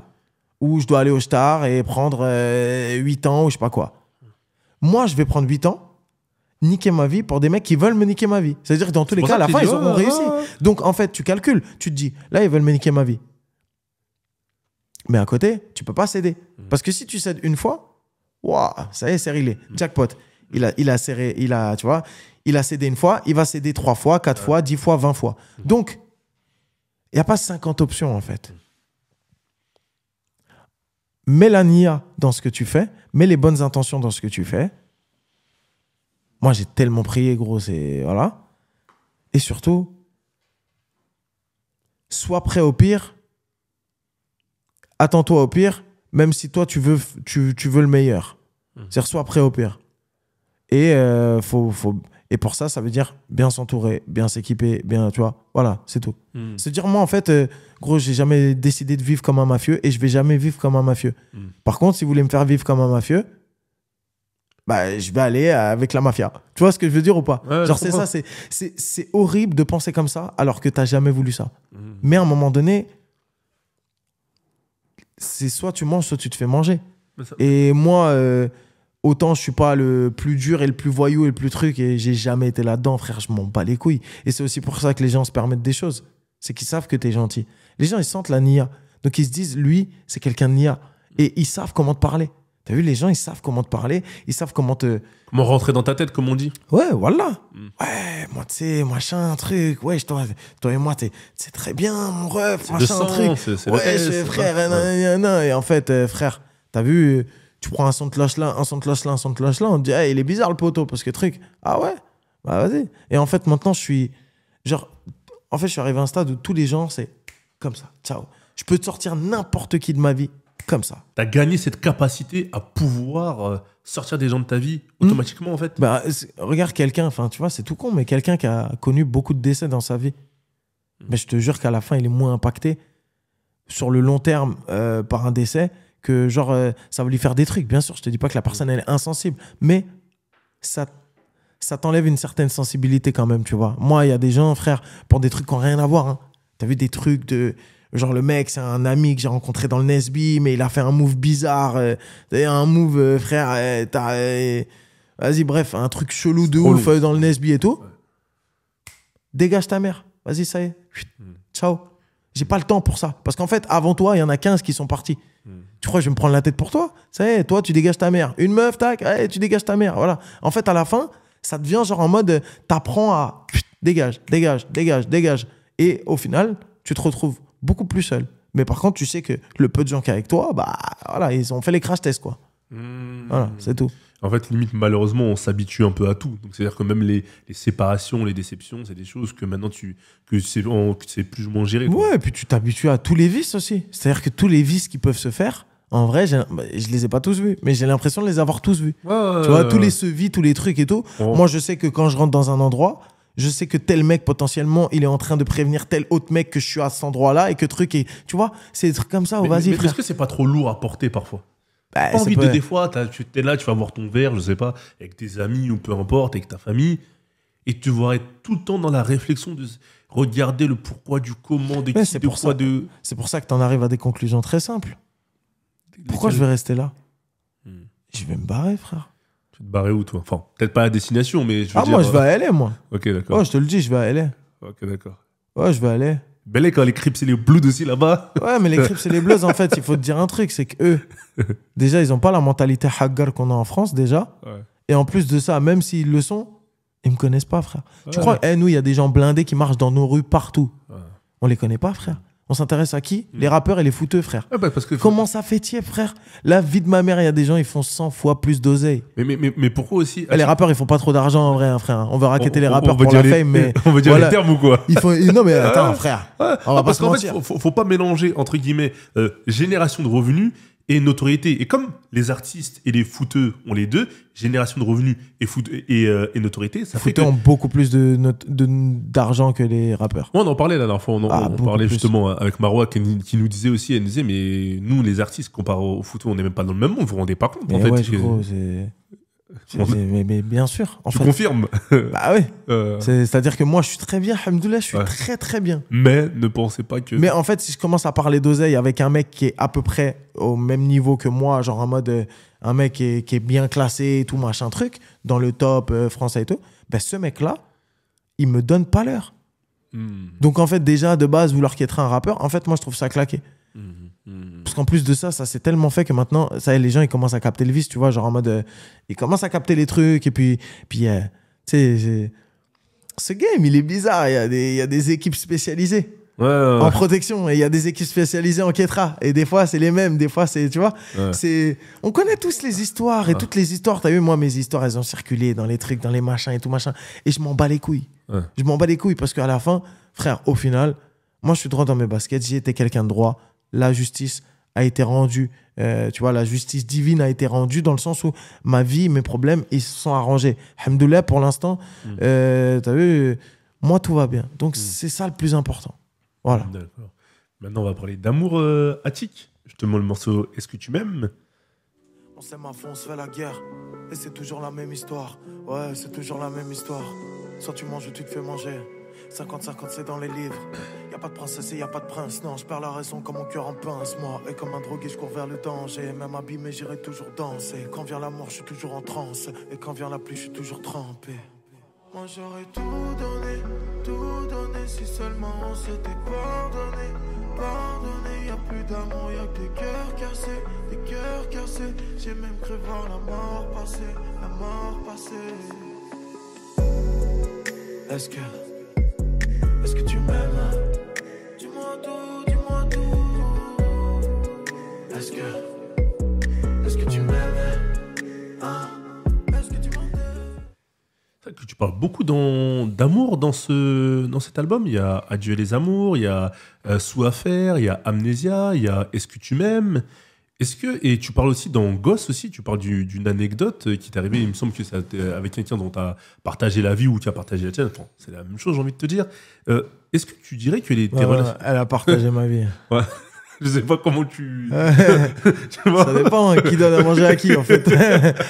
On s'envoie un petit... ok, d'accord. Et c'est vrai que... Est-ce que tu dirais que les relations, déjà avant de revenir sur cette anecdote dans le morceau, le titre Gosse, est-ce que tu dirais que les relations avec les femmes que tu peux avoir sont compliquées du fait de ta notoriété? Ou tu l'as découvert ça Non, c'est une horreur. C'est une horreur. À ce point-là? C'est une horreur. En fait, tu peux pas parler à une meuf sans te demander pourquoi elle est là. Tu peux pas parler à une meuf sans avoir peur qu'elle prenne une capture d'écran et qu'elle poste sur les réseaux. Tu peux pas... En fait, c'est tellement... Ça peut aller tellement loin. Mais tellement loin. C'est-à-dire même t'es avec la meuf. Tu te sens bien. Tu te dis c'est bon. Vas-y, c'est cool, machin truc. Tu vas te fiancer avec la meuf. Ah, c'est cool, machin. Mariage, problème. Pourquoi? Contrat, pas Contrat. contrat, truc. Ah, voilà. Tu vois? Les sujets délicats. Non, mais tu vois ce que je veux dire? C'est que là, en fait, on parle plus d'amour, frère. Là, c'est des appels, t'as les avocats, frère. C'est des appels d'avocats, frère. Sauf qu'elle n'a pas d'avocat, frère. Genre, t'as la MIF qui appelle en mode avocat. En mode, faut que tu donnes temps, machin, truc, bidule, truc, machin, très... Tu vois, les trucs comme ça. Ça, c'est mort. Ça, c'est genre... Qu'est-ce que tu veux faire, frère? Moi, je te parle d'amour. Moi, je viens Nia. Tu sais, on en revient toujours là. Moi, je viens Nia, sentiment, machin, truc. Toi, tu me parles de 50% de céder mes parts, de 50% de trucs de telle société et tout. Wesh, poto. Tranquille. En fait, toi, t'avais pas capté que finalement, les relations naturelles que tu pouvais avoir avec l'agente féminine, à un moment donné, quand on allait partir dans des engagements un peu plus sérieux, eh ben, elle allait se poser la question où le fait que tu sois artiste allait influer, en fait, tout simplement. C'est-à-dire que si tu étais Clément qui n'avait pas eu cette carrière d'artiste-là, peut-être que la même personne n'y aurait pas eu de problème, finalement. Moi, j'ai été marié avant. Ah, c'est vrai. Avant tout ça, j'ai été marié. Mais J'ai jamais eu de problème. Mais c'est ce que j'ai de dire. J'ai jamais eu de problème, c'est ce gros. que j'ai de dire, ouais. La femme que j'avais à cette époque-là, je n'ai jamais eu de problème. Le seul truc, c'est qu'on était tellement pauvres que je lui prenais la tête parce que des fois, elle allait chez Action acheter des coussins pour la maison et que ça niquait l'argent. Tu vois ce que je veux dire? Ouais. Genre, c'est ça le rapport que j'avais avec l'argent. C'est que j'en avais tellement pas qu'on était en mode faut se serrer la ceinture. Voilà, c'est ça. Et Ça, lui- c'est un rapport sain. Parce que c'est en mode, tu veux avancer dans ton couple et t'essaies de. Tu sais, tu grappilles tout ce que tu peux pour essayer de trucs, machin, mais il n'y a pas de. Frère, moi, j'étais marié sur le régime de la communauté et tout, machin. Ouais, de bien, alors ouais. que, tu vois, alors que j'avais pas de. Parce que j'avais pas un euro, frère. Ouais. J'avais rien. Et tu te poses pas la question. Et tu vois, genre, moi-même, je me pose pas la question de me dire, je vais me marier en mode contrat machin. Mais frère, quand je pète et que je rencontre quelqu'un, machin truc, mais moi, je suis à un stade de ma vie où j'ai fait des sous. Toi, t'as rien fait. Donc forcément, si demain il y a séparation, tu peux pas partir avec truc machin. Tu vois ce que je veux dire ou pas? Genre, c'est normal. Et même, t'as vu, juste, à un moment donné, t'arrives en tant que je suis musulman, truc, machin. Bah vas-y, viens, regarde l'islam. Ça dit quoi l'islam? On est musulman, non? Ouais, Viens, regarde l'islam. ouais. Ah ouais, mais non, mais l'islam, non, machin, truc. Ah ouais, ok, d'accord. Ouais, c'est quand vous voulez. En fait, ouais, vas-y, très bien. Mais toi, justement, Atik, ces questions-là, quand tu as commencé cette relation-là, ou cette relation, mais on parle plus de cette relation-là, t'en as pas parlé? Tu t'y as pas pensé au début de te dire attends, mais comment on va faire quand on va arriver dans la Parce qu'au situation début, t'es dans la. Nia T'es dans le morceau de Kélia Éloquence, tu vois. Je veux vivre les mots d'amour, la passion des premiers jours. C'est ça. Je veux aimer et recevoir en retour. Ouais. Je veux savoir si ça existe toujours. La vie de ma mère, c'est ça, frère. Moi, je suis là comme ça, en plus. Je suis dans ma vie, je sais qu'il me manque un truc, il me manque un équilibre. Vas-y, j'ai envie de kiffer, j'ai envie de passer une bête de relation, machin, truc. Et tu donnes. Tu donnes, frère. La vie de ma mère, que ma vie, c'est un film, gros. Voilà, c'est un film tellement... ma vie, c'est validé, c'est Desperate Housewives, c'est tout ça en même temps, frère. C'est incroyable. Genre, c'est même pas envisageable, quand tu te mets avec quelqu'un, de te dire tout ça. Moi, j'arrive pas à me dire tout ça, frère. Tu te dis, est-ce que tu l'aimes? Ouais, c'est tout, vas-y, fin. Est-ce que, genre, tu te sens bien avec la personne? Oui. Est-ce que la personne, elle te fait te sentir comme une personne valorisée? Oui. Est-ce que la personne, elle t'élève? Oui. Est-ce qu'elle répond à des critères physiques, spirituels? Oui. Ok. Est-ce que tu penses que ça ferait un bon partenaire de vie pour toute ta vie et pour élever tes enfants et tout? Ouais. Ok, vas-y, c'est bon, frère. Tu veux quoi de plus? Quand on reprend le morceau Gosse, est-ce que tu peux nous raconter ce qui s'est passé? Parce que là, tu nous en as un peu parlé. C'est que, en fait, à un moment donné, tu dis même que la famille de la personne t'a vu un peu comme un chéquier. Comment ça se passe, en fait? À quel moment tu détectes qu'il y a un problème, tu vois, parce que tu dis on t'appelle pour demander ci, demander ça. Concrètement, comment ça se passe? Bah, en fait, ça se passe exactement comme je le raconte dans le morceau. C'est que on te voit comme une opportunité. En gros, c'est simple, c'est que t'as eu le truc de quartier où on attend de toi que tu donnes et machin truc, et genre, t'es vu comme comme une porte de sortie pour certains et comme un moyen de faire de l'argent facilement, bah, c'est la même chose du côté amour, en fait. C'est-à-dire que une famille, c'est... On dit toujours que quand tu prends une femme, tu prends sa famille avec, et quand tu prends un homme, tu prends sa famille avec les qualités, toutes les qualités. Et c'est des gens qui ont tout... Dans toutes les familles, il y a des qualités, et dans toutes les familles, il y a des défauts. C'est juste qu'il y a certaines qualités qui sont un peu moins importantes, et surtout, tu as certains défauts qui sont très pesants. Et ce truc de vouloir absolument gratter un truc, en fait, moi, à partir du moment où mes propres petits frères me grattent pas, t'es qui, toi, pour me gratter, frère? T'es qui, toi, pour dire, ouais, je veux travailler pour toi à tel poste, machin, et inventer un poste? Frère, c'est comme si moi, je te dis, hey, je veux venir travailler chez toi, Kirsch, dans tes studios, là. Vas-y, tu me donnes 1200 €, je nettoie la table. Ok. Ouais. Et je vais te dire, tu vas me dire quoi? Tu vas me dire, Atik, t'es gentil, mais va te faire enculer, tu vois? Parce que, frère, l'argent, il tombe pas du ciel. Tu vois ce que je veux dire ou pas? Bah, c'est la même chose, frère. Je t'aime bien, mais abuse pas. Je t'aime bien, mais abuse pas. Donc, c'est ça. Mais à côté, en fait, il y a ce truc où toi, t'es perdu. T'es au milieu de ça. Et l'erreur à ne pas faire, c'est de le garder pour toi. Parce que quand t'en parles autour de Watt, frère, les gens, ils te disent, wow, wow, wow, wow, wow. Alerte rouge, gros. La vie de ma mère, quitte ça tout de suite, frère. Ça y est. Ton baveux, il t'appelle, il te dit quitte. Toute ton équipe te dit quitte, frère. Parce qu'à un moment donné, c'est pas possible. C'est pas possible d'arriver dans un contexte où tu te fais gratter plus que si c'était ta propre famille, qui elle-même ne te gratte pas du tout, frère. Et donc, tu vas construire un foyer et des enfants, et trucs et machin avec la personne. Et donc, ça veut dire toute ta vie, tes enfants, toute ta vie, tu auras un lien. Même t'es séparé demain, tu auras un lien. Et donc, tes enfants, en fait, à travers tes enfants, ça va te gratter et tout, machin, truc. Et le problème, en fait, de tout ça, c'est que ça se résout très facilement. Mais moi, j'y arrivais pas, en fait. Quand tu essayes de croire qu'il y a une issue à ça, il y a une issue favorable, et en fait, c'est un malentendu. Tout simplement. C'est un malentendu. C'est pas de l'amour, tout simplement. Mais tu te dis, non, mais il y a de l'amour, en fait. C'est juste qu'on s'est pas compris. Et vas-y, on arrivera à trouver une solution, machin. Il n'y a pas de solution, frère. Il n'y a pas de solution, frère. Ça y est. Et à partir de quel moment tu sais qu'il n'y a pas de solution et que ce point financier-là va tout faire sauter et que il n'y aura pas de machine arrière et que tu es prêt peut-être à... Moi, je le sais assez rapidement, mais sauf que je mets 1 an et demi à m'en sortir après. Pourquoi? Parce que je suis battu, frère. Moi, je suis comme ça. Par les sentiments, je suis comme ça. Okay. J'arrive pas à sortir. Une entrave mentale, t'as vu, c'est un truc, c'est une entrave psychique qui fait que je dis à tout le monde autour de moi, je leur dis à mes gars, je leur dis, je sais que c'est mort, mais je n'y arrive pas. J'ai besoin d'être dégoûté. J'ai besoin de... ça y est. Et donc là, pendant 1 an et demi, tu fais tout pour être dégoûté. Mais quand on dit tu fais tout pour être dégoûté, ça se matérialise comment? Ça s'illustre comment? Non, ça se matérialise par plein de choses. C'est des actions, des paroles, des trucs, des prises de tête où en fait, à chaque fois, la prise de tête, elle va plus loin dans les actes et dans les mots. Et à chaque fois, En fait, à chaque fois, c'est ce que je disais dans un morceau de l'album d'avant, dans Noyer. Je disais, je suis comme un vase cassé, recollé, rebrisé, recollé, rebrisé, recollé, rebrisé, recollé. Et je le dis genre 15 fois d'affilée, tu vois, dans le morceau. Parce qu'en fait, c'est ça. C'est que c'est un vase que tu casses. Tu peux le recoller. Tu vas le recasser une deuxième fois. Ça fait des plus petits éclats. Et ça rééclate les éclats que tu avais eu avant. Et boum, à la fin, la vie de ma mère qu'il y a des trous. Il y a des trous de ouf dans ton vase. Tu peux pas recoller à chaque fois à l'identique.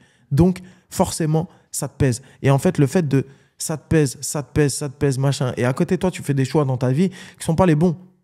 Mais c'est les seules issues que tu as pour essayer de t'en sortir. C'est, tu vas aller voir là, tu vas aller voir là, machin, un truc, tu vas un truc, pour te décrocher un peu. Mais en fait, finalement, c'est même plus sain. En fait, la relation n'est même plus saine. C'est malsain de ouf. C'est malsain de ouf. Parce que toi, à décrocher d'un coup. Toi, quand la personne elle te dit c'est fini, toi t'es là, tu dis non mais en fait non, c'est pas possible, machin. Et t'as l'impression que tout ton monde il s'écroule. Et quand tu te dis vas-y, ça y est, c'est bon. En fait, tu sais quoi, je m'en bats les couilles, vas-y, truc. Bah là, c'est en mode t'es sérieux. Et donc toi, tu dis putain, en fait non, il y a toujours un truc. Donc vas-y, je vais revenir. Tu vois ce que je veux dire ou pas? En fait, c'est ultra malsain de ouf. Et En fait, je sais même pas comment expliquer ça. Tout ce que je sais, c'est que c'est le truc qui m'a le plus niqué ma vie. Plus que tout, genre. J'ai l'impression que limite, Atik, t'étais un captif conscient. T'étais en prison, mais Mais la consciemment. vie de ma mère, en Natacha Campouche, frère. J'étais en Natacha Campouche. Ouais. Sauf que Natacha Campouche, elle a pas conscience de ça. Moi, c'est abusé. C'est un syndrome de Stockholm. Ce que je veux dire, C'est genre, le syndrome de Stockholm. tu vois, t'es battu parce que tu n'arrives pas à lutter contre toi-même. C'est-à-dire que les émotions sont... T'as vu, on pourrait se demander si c'est pas du stroll en vrai, tu vois. Mais je pense que le stroll, t'as même pas conscience d'avoir eu du stroll qui est sur toi. Là, c'est vraiment un truc où t'as conscience de tout ce qui va pas, de tout ce qui est problématique et tout, mais tu te dis, il y a quand même un espoir. Et tu te raccroches à ça, sauf qu'au début, tu te raccroches à plein de choses et plein d'espoir. Et plus ça va, et moins il y a de choses, et moins il y a d'espoir. Et à la fin, quand il n'y a plus rien, c'est là où tu peux dire, Et à quel moment il y a eu le. ah, tu veux partir? Vas-y, ciao. À quel moment il y a eu le. Il y a un an à peu près. Un an pile, quoi. c'est Avant ça l'été, voilà. Ok. Et ça part juste de l'accumulation ou c'est parce qu'il y a eu le truc de trop qui fait que. Non, en fait, c'est l'accumulation et le truc de trop. En fait, c'est accumulation. Et après, à un moment donné, c'est genre, vas-y. Et à ce moment-là, t'as l'impression qu'il y a un poids qui s'enlève de tes épaules. Comment ça se passe les vacances 2022? T'étais waouh. Ouais. Rico. Non, Paris. Ok. On a des choses à régler à Paris. Ok, d'accord. Ouais, non. Ouais. Ah ouais, frère, à un moment donné, frère, ça y est, ça fait 2 ans que je dis non. C'est bon, frère.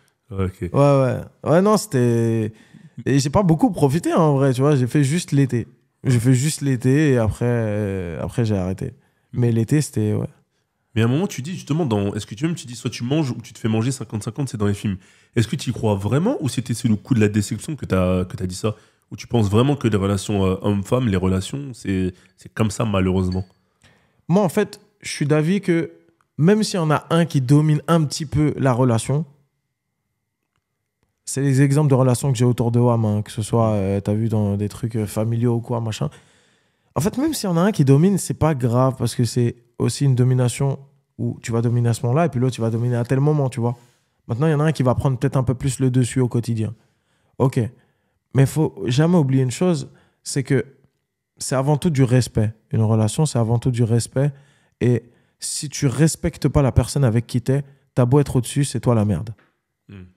T'as beau être le dominant dans le couple, c'est toi la merde. Donc, tu peux pas être le dominant sans respecter l'autre. Parce qu'en fait, tu domines rien du tout.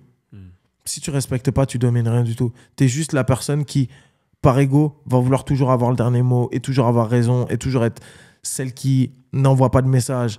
Tu vois, ces trucs-là, en vrai, c'est des trucs de gamin, frère. Bah oui. C'est des trucs de... Non, mais ça, c'est des trucs de gamin. Donc, oui, il y en a toujours un qui domine.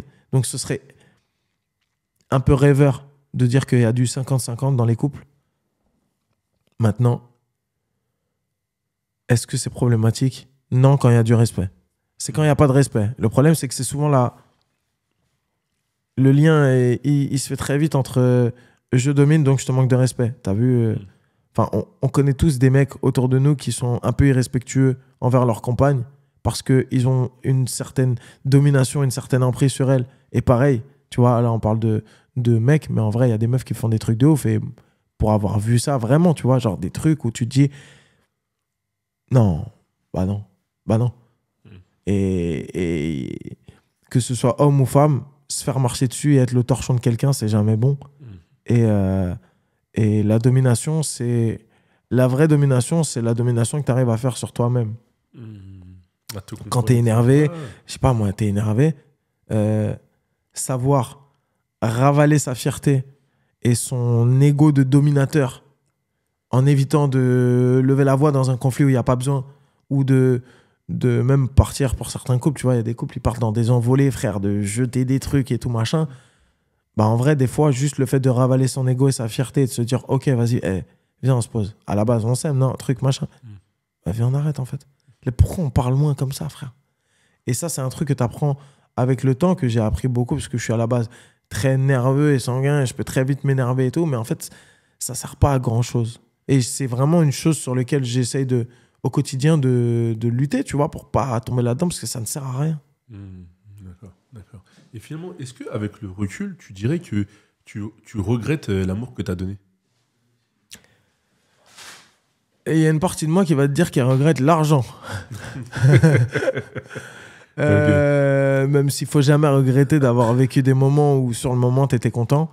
Le problème c'est que c'était pas toujours le cas. C'était un peu, ouais, c'est.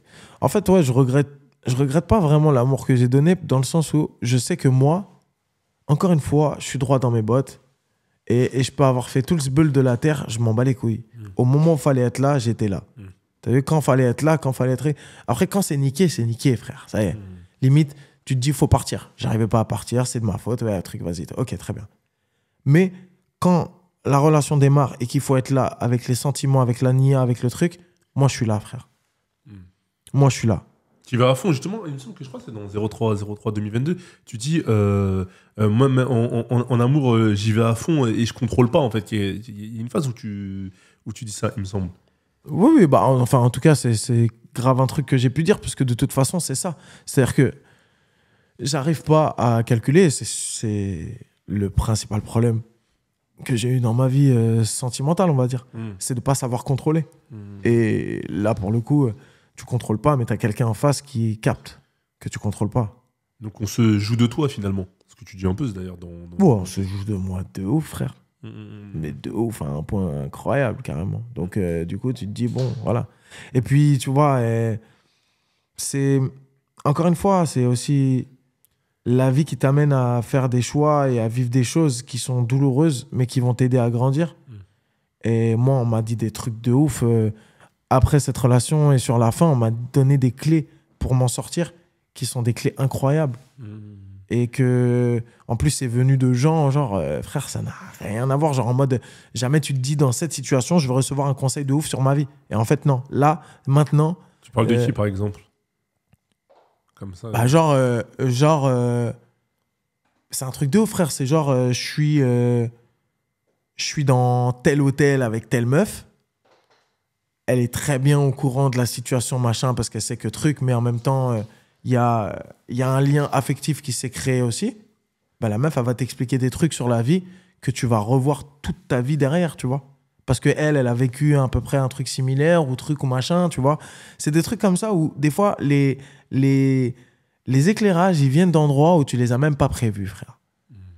Et tu peux choisir de les prendre ou choisir de les rejeter. Moi, maintenant, je suis ouvert à tout et je suis pas en train de me focaliser sur d'où ça vient, comment ça vient.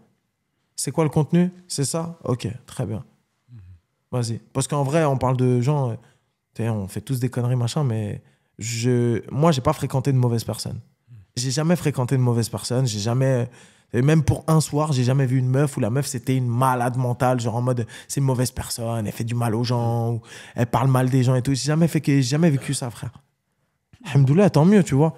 Dans tout mon malheur, et je regrette d'avoir fait tout ça, ben, j'ai au moins eu la présence d'esprit de bien choisir ces gens-là. Et j'ai toujours eu beaucoup, beaucoup de respect, tu vois. Et ouais, c'est des leçons de vie où t'apprends à grandir, en fait. Donc, c'est pas grave, tu peux avoir des épreuves difficiles en amour et tout, mais faut relativiser, en fait. En fait, au moment où tu te dis tout ton monde s'écroule et tu vas jamais te relever, il y a quelqu'un qui vient te voir et qui te dit « Hey, t'inquiète pas, je suis passé là, ça va aller. » Et quelques mois après, tu réalises et tu te dis « Putain, à la vie de ma mère, elle avait raison. En fait, je m'en bats les couilles de l'autre. » Tu vois ce que je veux dire ou pas? Mais sauf qu'il y a 6 mois avant, frère... T'es dans le trou. T'es dans le trou. Et il n'y avait pas de lumière, il n'y avait pas de... Voilà. Et quand la lumière, elle vient, et que 6 mois après, t'es en plein dans la lumière, genre t'es sorti, t'es là, tu te dis, ah putain, en fait, ah ouais, en fait, je suis à Touloum. Ah ok, d'accord, yes. En fait, je suis sur la plage. Ah, ok, très bien, super, on y va. Bah voilà, là, t'es yam. Et tu te dis, il y a des gens qui m'ont amené des éclaircissements dans ma vie, des éclairages, où jamais j'aurais pensé que ça viendrait de ces gens-là. Mais ces gens-là, laisse tomber. Et on parle justement de lueur et d'éclaircissement. On va mettre un titre, le titre avec Soprano, Perdant Magnifique, qui est un peu dans cette teneur d'une certaine manière. Vas-y, lève ta main si t'es un perdant magnifique. Vas-y, lève ta main si t'es un perdant magnifique. Rêveur, j'avais des rêves. Je voulais le faire comme Never, être heureux comme Never. Mais Never, ils m'ont dit never, tu vas jamais le faire toi, t'es qu'un loser. Je sais pas comment j'ai fait pour pour rester debout, seul contre tous, seul tour dans ma petite room. J'ai mangé les coups et j'en ai fait ma force. C'est vrai que c'est un morceau qui est plein de lumière, je trouve, en fait. Il me semble qu'il arrive un peu vers la fin de l'album, fin d'album.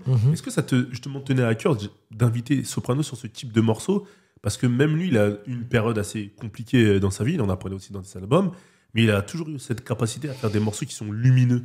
Donc, est-ce que faire intervenir Soprano sur ce titre-là, ça te paraissait important? Déjà, c'est un peu le roi de la lumière, tu vois. Ouais. Hein, on va pas se mentir. C'est devenu le roi de la lumière. C'est le roi soleil, Sopra. Ouais. Tu vois, c'est quelqu'un qui est rempli de joie de vivre et de bienveillance pour tout le monde. Il est tout le temps souriant et tout, et donc ça lui correspond bien. C'est un travailleur qui a réussi à construire une carrière avec plein d'embûches. Il mène une belle lumière dans l'album, c'est sûr. Ouais, clairement. Et Alonso, quand tu le ramènes sur le titre Si seulement tu savais, c'est parce que tu avais déjà ce morceau-là ou tu l'as fait avec lui? Comment ça s'est passé justement? Non, j'avais déjà le morceau et en fait, je me suis demandé qui serait capable de parler de ça. Parce qu'en fait, le morceau, il faut se dire un truc, c'est que moi, le morceau, quand je le fais, il reste grave longtemps chez WAM, dans mon ordi, et que, genre... Tu touches pas. Je le touche rap. Et plus ça va, plus on sait que ce morceau-là, il sera dans l'album.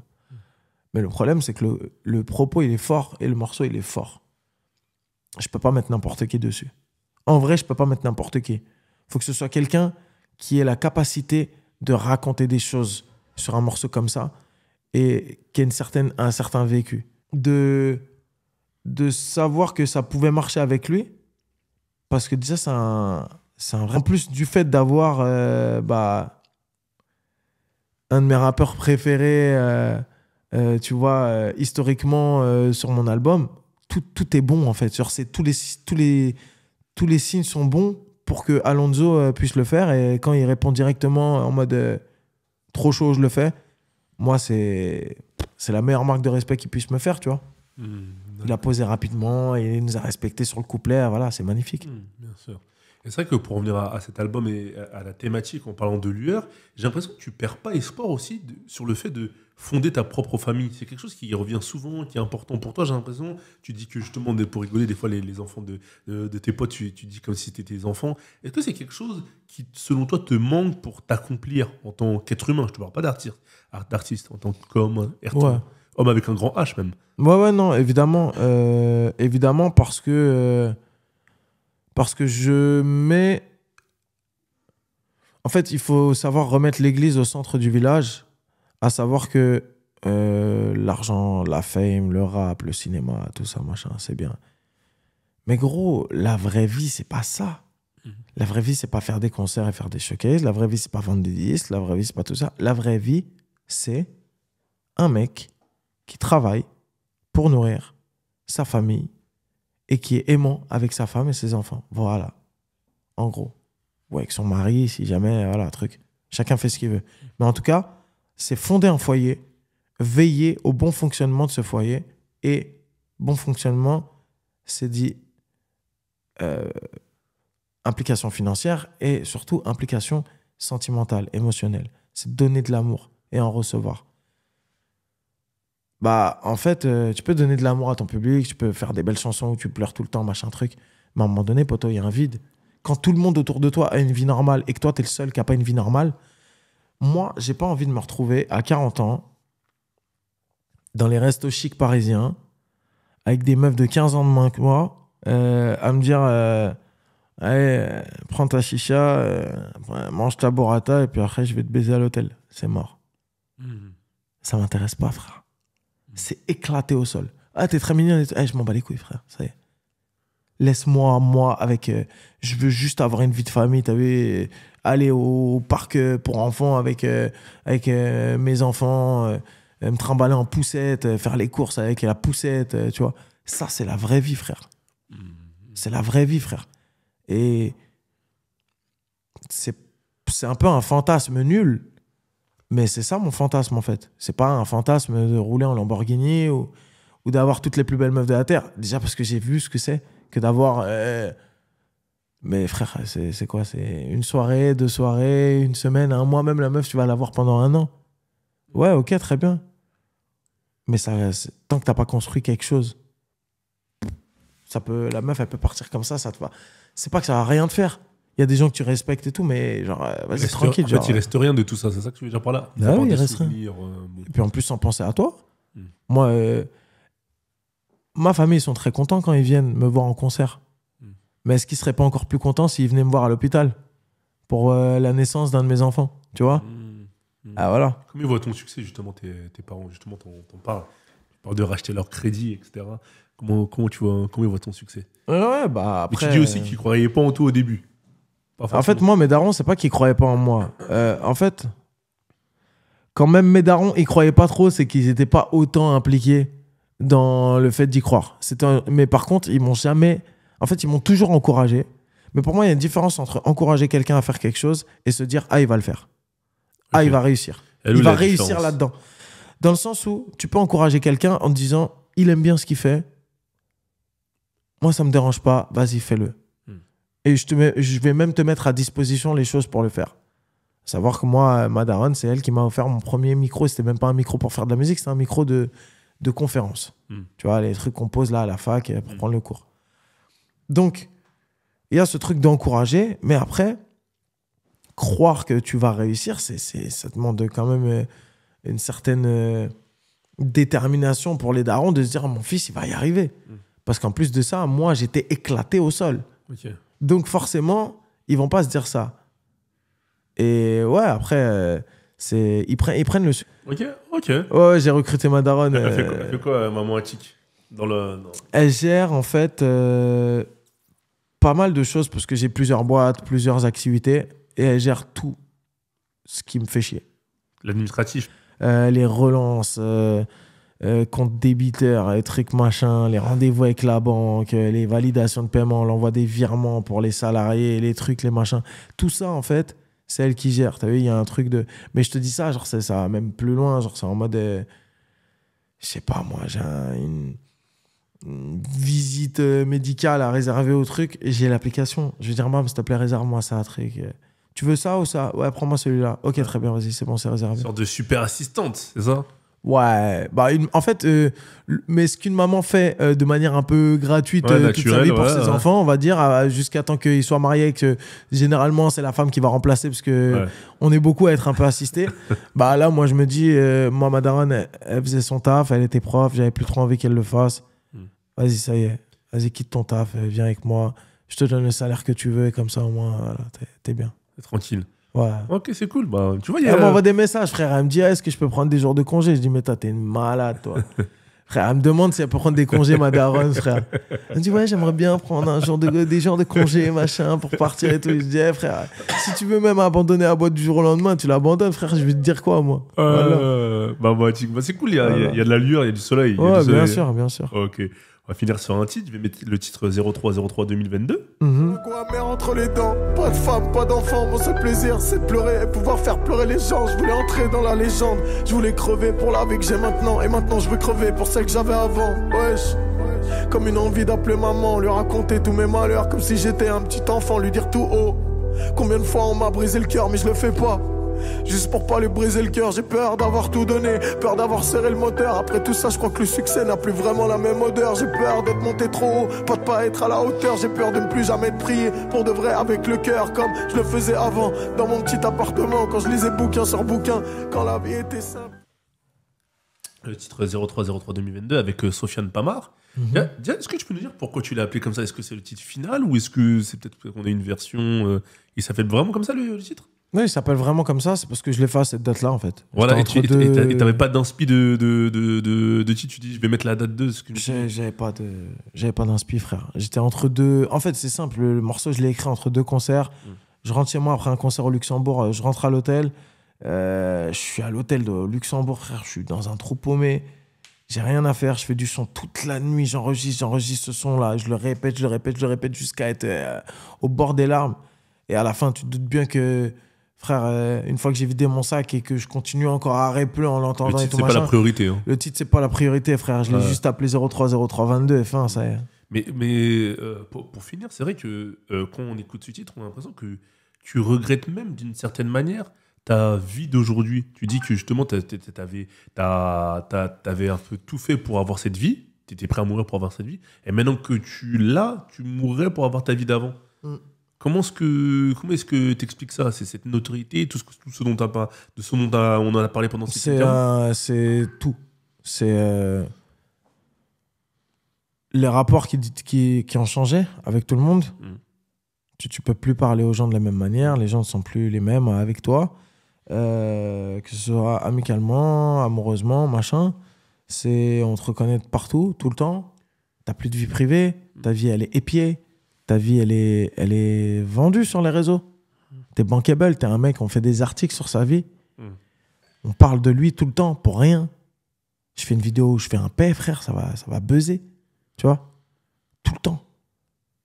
Et tout ça fait qu'à un moment donné, tu te dis, wow. Alors certes, hein, j'ai de l'oseille, j'ai des voitures, j'ai des trucs, j'ai machin, des maisons, machin, tout ce que tu veux. Ouais, ok. Mais est-ce que dans le fond, dans l'essence de la vie, dans les choses de la vraie vie, j'étais pas plus heureux avant? Bah, je pense que si. Donc forcément, soit tu arrives à trouver un équilibre entre cette vie-là et la vie équilibrée d'un mec qui est dans la vraie vie, soit tu n'y arrives pas et tu sombres. Et tu vas rester nostalgique toute ta vie de ce que tu avais avant. Sachant qu'avant, tu n'étais pas non plus le plus heureux du monde. Mais il y avait ces choses-là au moins où... C'était moins lourd peut-être à porter. Tu avais des problèmes de couple. Mais au moins, tu avais un couple avec une personne qui était saine en face de toi. Tu avais des problèmes d'amitié, ouais. Mais les gens, au moins, à l'époque, quand tu les voyais, il n'y avait pas d'intérêt. Quand ils te voyaient pour ce que tu étais. Tu étais un mec qui t'a fait dans un hôtel. Tu n'étais pas un mec blindé. Tu n'étais pas un mec plus blindé que ce qu'il était. T'étais pas un moyen de rouler en RS3 ou de baiser des meufs après un showcase. Ils ne te voyaient pas de la même façon. Mais c'est fou, Attic, parce que quand tu dis que t'étais pas ci, t'étais pas ça, j'ai l'impression que finalement, tout ça, à t'écouter, même si tu craches pas dans la soupe, hein, mais ça vaut peut-être pas le coup, ou ça vaut le coup, mais tout juste entre ce que ça ramène comme positif et les emmerdes que ça ramène, on est peut-être à un équilibre tout pile. C'est un équilibre tout pile, hein, gros. Hein. Ça veut dire que, en fait, y en a, ils vont te dire c'est mieux de pleurer dans une Lamborghini que dans une Twingo. Ouais. Mais peut-être que la raison pour laquelle tu pleures, elle est beaucoup plus douloureuse dans la Lamborghini que dans la Twingo. Tu vois ce que je veux dire? Et encore, là, on parle de douleurs qui sont des douleurs profondes, mais qui sont pas non plus des douleurs... alhamdoulilah, j'ai pas eu de grands décès ou de choses comme ça qui m'ont impacté ou qui ont pu impacter des proches dans leur vie, où je me dis, mais si moi j'avais dû vivre ça en plus là-dedans, et t'as vu, alhamdoulilah, t'as vu, Dieu, il fait bien les choses dans le sens où il te met rien que tu ne peux pas surmonter. Et les douleurs que j'ai pu avoir, je les ai surmontées. En tout cas, je pense les avoir surmontées vraiment, et aujourd'hui, j'en suis parfaitement remis. Mais il y a des douleurs qu'on a plus de mal à surmonter, donc... ouais, c'est sûr que c'est tout juste un équilibre, quoi. Parce que j'ai l'impression que c'était tellement délicat pour toi. À un moment donné, tu dis justement dans ce titre-là, j'ai failli me donner la mort et j'ai fini par me raviser. Je me suis ravisé. C'est que tu arrives à un stade où tu vois que ça comme solution à un moment donné. Ouais. Et puis t'oublies tout. En fait, t'oublies tout, tu veux débrancher. Tu vois, quand il y a trop de bruit, des fois... t'as envie de mettre tes doigts dans les oreilles comme ça pour plus rien entendre. Bah, c'est la même chose, en fait. En gros, t'as besoin de débrancher et de déconnecter. Et en fait, tu te dis,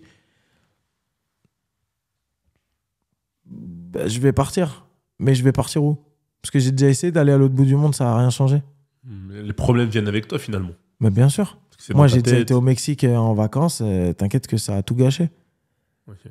2 fois. Okay. Et j'ai déjà été aux États-Unis et t'inquiète que ça a tout gâché. Ah, c'est bizarre. Les problèmes sont finis. Je suis allé aux États-Unis. C'est très bien passé cette fois-ci. Pourquoi? Parce que j'avais pas de problème, frère. C'est-à-dire, tu peux aller à l'autre bout du monde. Et c'est ce que je dis dans Un Gosse. Je dis, quand la lumière s'éteint, il n'y a plus que moi et mes mots, je serai jamais heureux, même à l'autre bout du monde. Frère, quand la lumière s'éteint, tu peux être à Paris, à Los Angeles, à Dubaï, où tu veux, tu auras des problèmes. Tu auras des problèmes, tu auras des problèmes, tu auras des problèmes. Partout. Et ça va jamais changer. Tu ne peux pas te déconnecter ton cœur sous prétexte que tu es dans un autre pays ou un autre fuseau horaire. Tu vois? Donc, ouais, c'est compliqué parce que t'arrives à un point qui est tellement grave où tu te dis, il n'y a que ça. Et ça peut pas être une... Ah, il y a des fois où tu fais des actions de ouf. Et comment tu te ravises? C'est quelqu'un un ami que t'appelles? Comment est-ce que ça se passe? C'est de toi-même, tu t'auto... C'est la personne qui te fait le plus de mal, qui te dit de pas faire. C'est ton pote qui te dit, hey, tu fais n'importe quoi. C'est plein de choses. Ouais. C'est plein de choses. Et est-ce que tu as pensé à te faire aider à ce moment-là? Je veux dire, d'un point de vue médical? Non. Pratique. En fait, moi, je suis toujours parti du principe où si je devais demander de l'aide, c'était sur mon tapis. Sauf qu'en fait, quand tu arrives à un point où ton tapis, ça devient une piscine tellement tu as pleuré dessus, bah, il y a des fois où même là, tu as la baisse. Tu as la baisse de foi, tu vois. Et c'est horrible, en fait, de te dire ça, alors que tu sais que tu es croyant, tu sais que truc, tu vois. Et ouais, c'est malheureusement, c'est humain d'arriver des fois à des trucs où tu suffoques et tu te dis non, en fait, je peux pas. Et tu dirais, Atik, que justement, le succès, la notoriété et toutes ces choses négatives ont altéré ton lien avec le spirituel et avec Dieu à un moment donné? Même pas, parce que j'ai toujours su avoir ce lien dans les moments de difficulté et dans les moments plus simples. Donc, je pense pas que ça allait altérer. C'est juste qu'à un moment donné, peut-être, en fait, le trop plein d'épreuves fait que tu te dis, j'ai même plus de solution. Et même ça, c'est pas une solution. Alors que, astaghfirullah, frère, c'est genre, évidemment que c'est une solution. Mais sauf que le cerveau humain n'est pas conditionné pour avoir tout le temps, à 100%, le même niveau de foi, peu importe les épreuves, peu importe le truc. Il y a des moments où tu te doutes, il y a des moments où tu es un peu moins dedans, il y a des moments où truc. Et, alhamdoulilah, dans mon cas, c'est pas grave parce que tu y reviens. Tu y reviens et il n'y a pas eu de pot cassé. Mais ça aurait pu. Ça se joue à rien, c'est ça? Bah, ça se joue à rien, gros. Hein, tu sais. Enfin, faire le geste de mettre une arme sur ta tempe, je l'ai fait. Hein. Donc, c'est pas. Tu vois. Ça se joue pas à grand-chose. Hein. Mais. C'est un truc. C'est un vice que tu dois combattre. Et surtout, je te dis, c'est des discussions des fois avec des gens où tu te dis, mais genre, comment la lumière peut venir de cet endroit-là? Et en fait, elle vient et tu te dis, ah ouais, ok. Quelqu'un te dit, j'ai été pareil que toi. Tu sais, quand quelqu'un te dit, j'ai été pareil que toi, tu vas en revenir. Tu te dis, ouais, mais non, mais toi, c'est pas pareil. Ouais, tu te sens comme ça, non? Ouais. Tu te sens, là, tu ressens ça, ouais? Ouais. Bah, moi aussi, je ressentais pareil. Bah, tu vas voir. Tu vois, c'est un truc. Et fin. Et quand t'as ça, tu te dis, je suis quand même un trou du cul. Je suis quand même un trou de balle. Mais après, c'est normal. C'est comme ça, frère. C'est, tu vois? D'où le fait que les interactions humaines, négatives ou positives, peuvent te faire plonger ou te faire sortir de l'eau. Mais d'autres personnes, une personne à qui tu t'attendais pas forcément, t'a fait sortir un peu la tête de l'eau. Ouais, il y en a avec Eva. Ouais. Eva. Eva, on est dans son studio, frère. Je vais écouter l'album il y a 1 an. Elle écoute 3 mars 2022. Elle me dit... Ça va? Ah non, elle sait que ça va pas. Elle me dit, mais tu peux pas dire ça. Tu peux pas faire ça, dire ça. Tu peux pas. Tu peux pas. Et là, après, on parle, les trucs. Elle me dit, mais gros, tu vas, ça va aller, tu veux truc. Et tu sais, sur le moment, tu te dis, ouais, c'est genre, ça rentre, ça sort. Mais en fait, ça rentre, ça sort, mais il y a toujours une petite partie qui reste. Et toujours, il y a des petites bribes de paroles, de trucs qui restent dans ta tête. Et celle-là, plus telle autre discussion, à la fin, tu arrives à un truc où tu te dis, ok, machin. Et même la personne même les gens, ils peuvent te faire du mal, frère. Après, ils peuvent venir te voir et dire, non, mais fais pas ça, machin. Tu vois? Et même là, ça reste aussi un peu dans ta tête. Tu te dis, ouais, en fait, elle a quand même raison. C'est pour ça que tu peux pas non plus être totalement dans la haine ou la détestation ou truc machin. En fait, quand les problèmes, ça va pas, frère. Je ne te connais pas, tu ne me connais pas. Voilà, ça y est. C'est tout, frère. En fait, limite, c'est une renaissance, on va dire. Je sais pas si bien sûr. ça comme ça, mais... Enfin, En fait, pour moi, on a plusieurs stades de nos vies, quoi, tu vois. C'est un autre cycle, si on Voilà, peut c'est appeler ça, ça. c'est un autre cycle de vie, ouais, c'est ça. Ok, en tout cas, tu vas mieux aujourd'hui? Ouais, ça va, franchement. Ça va très bien. Alhamdoulilah. Fin de Ramadan, les vacances vont bien se passer. Après, en été? Ouais, cette année. ouais, j'ai pas mal de j'ai un déménagement et tout là à gérer, donc voilà. Ok, c'est bon. Tout va bien dans ta vie, en tout cas, Attic. Non, tout va bien, franchement, tout va bien, alhamdoulilah. J'ai tout ce qu'il me faut dans ma vie actuellement, donc voilà, ça va. Ok. Ouais. Ok. Ça s'appelle Dogman, ça va être cool, je pense. D'accord. Ok. Bah, qu'est-ce qu'on peut te souhaiter pour la suite alors, Attic? Dis-nous. Qu'est-ce qu'on peut me souhaiter je sais pas, d'être heureux tout simplement, gros, hein. Franchement, je vais pas te dire souhaitez-moi un disque de platine, je sais pas quoi. Tellement simple et à la fois tellement dur d'une certaine manière. C'est la chose la plus dure, hein. Ouais. C'est chercher le bonheur, gros, c'est voilà, hein. Okay. Non, c'est ouais, franchement, juste d'être heureux, que ce soit heureux dans ma carrière ou heureux dans ma vie privée, ce sera le plus important, en vrai, tu vois. Juste d'être heureux avec ce que je fais, c'est tout. Ok. Et t'as un dernier mot à ajouter, Attic? Bah, merci à toi, mon ref. Merci pour la discussion. Merci pour le soutien et le suivi depuis le début. Et puis,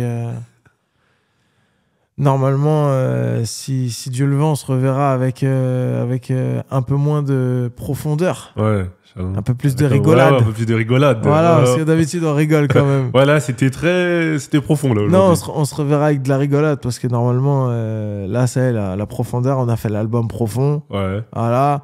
Après, on va revenir un peu à... banger, ouais, on va revenir un peu au gars que tu connais, quoi. Tu vois, tu vois. Voilà. Ok. Bah, merci à toi. Merci, mon ref. Merci beaucoup. Carré.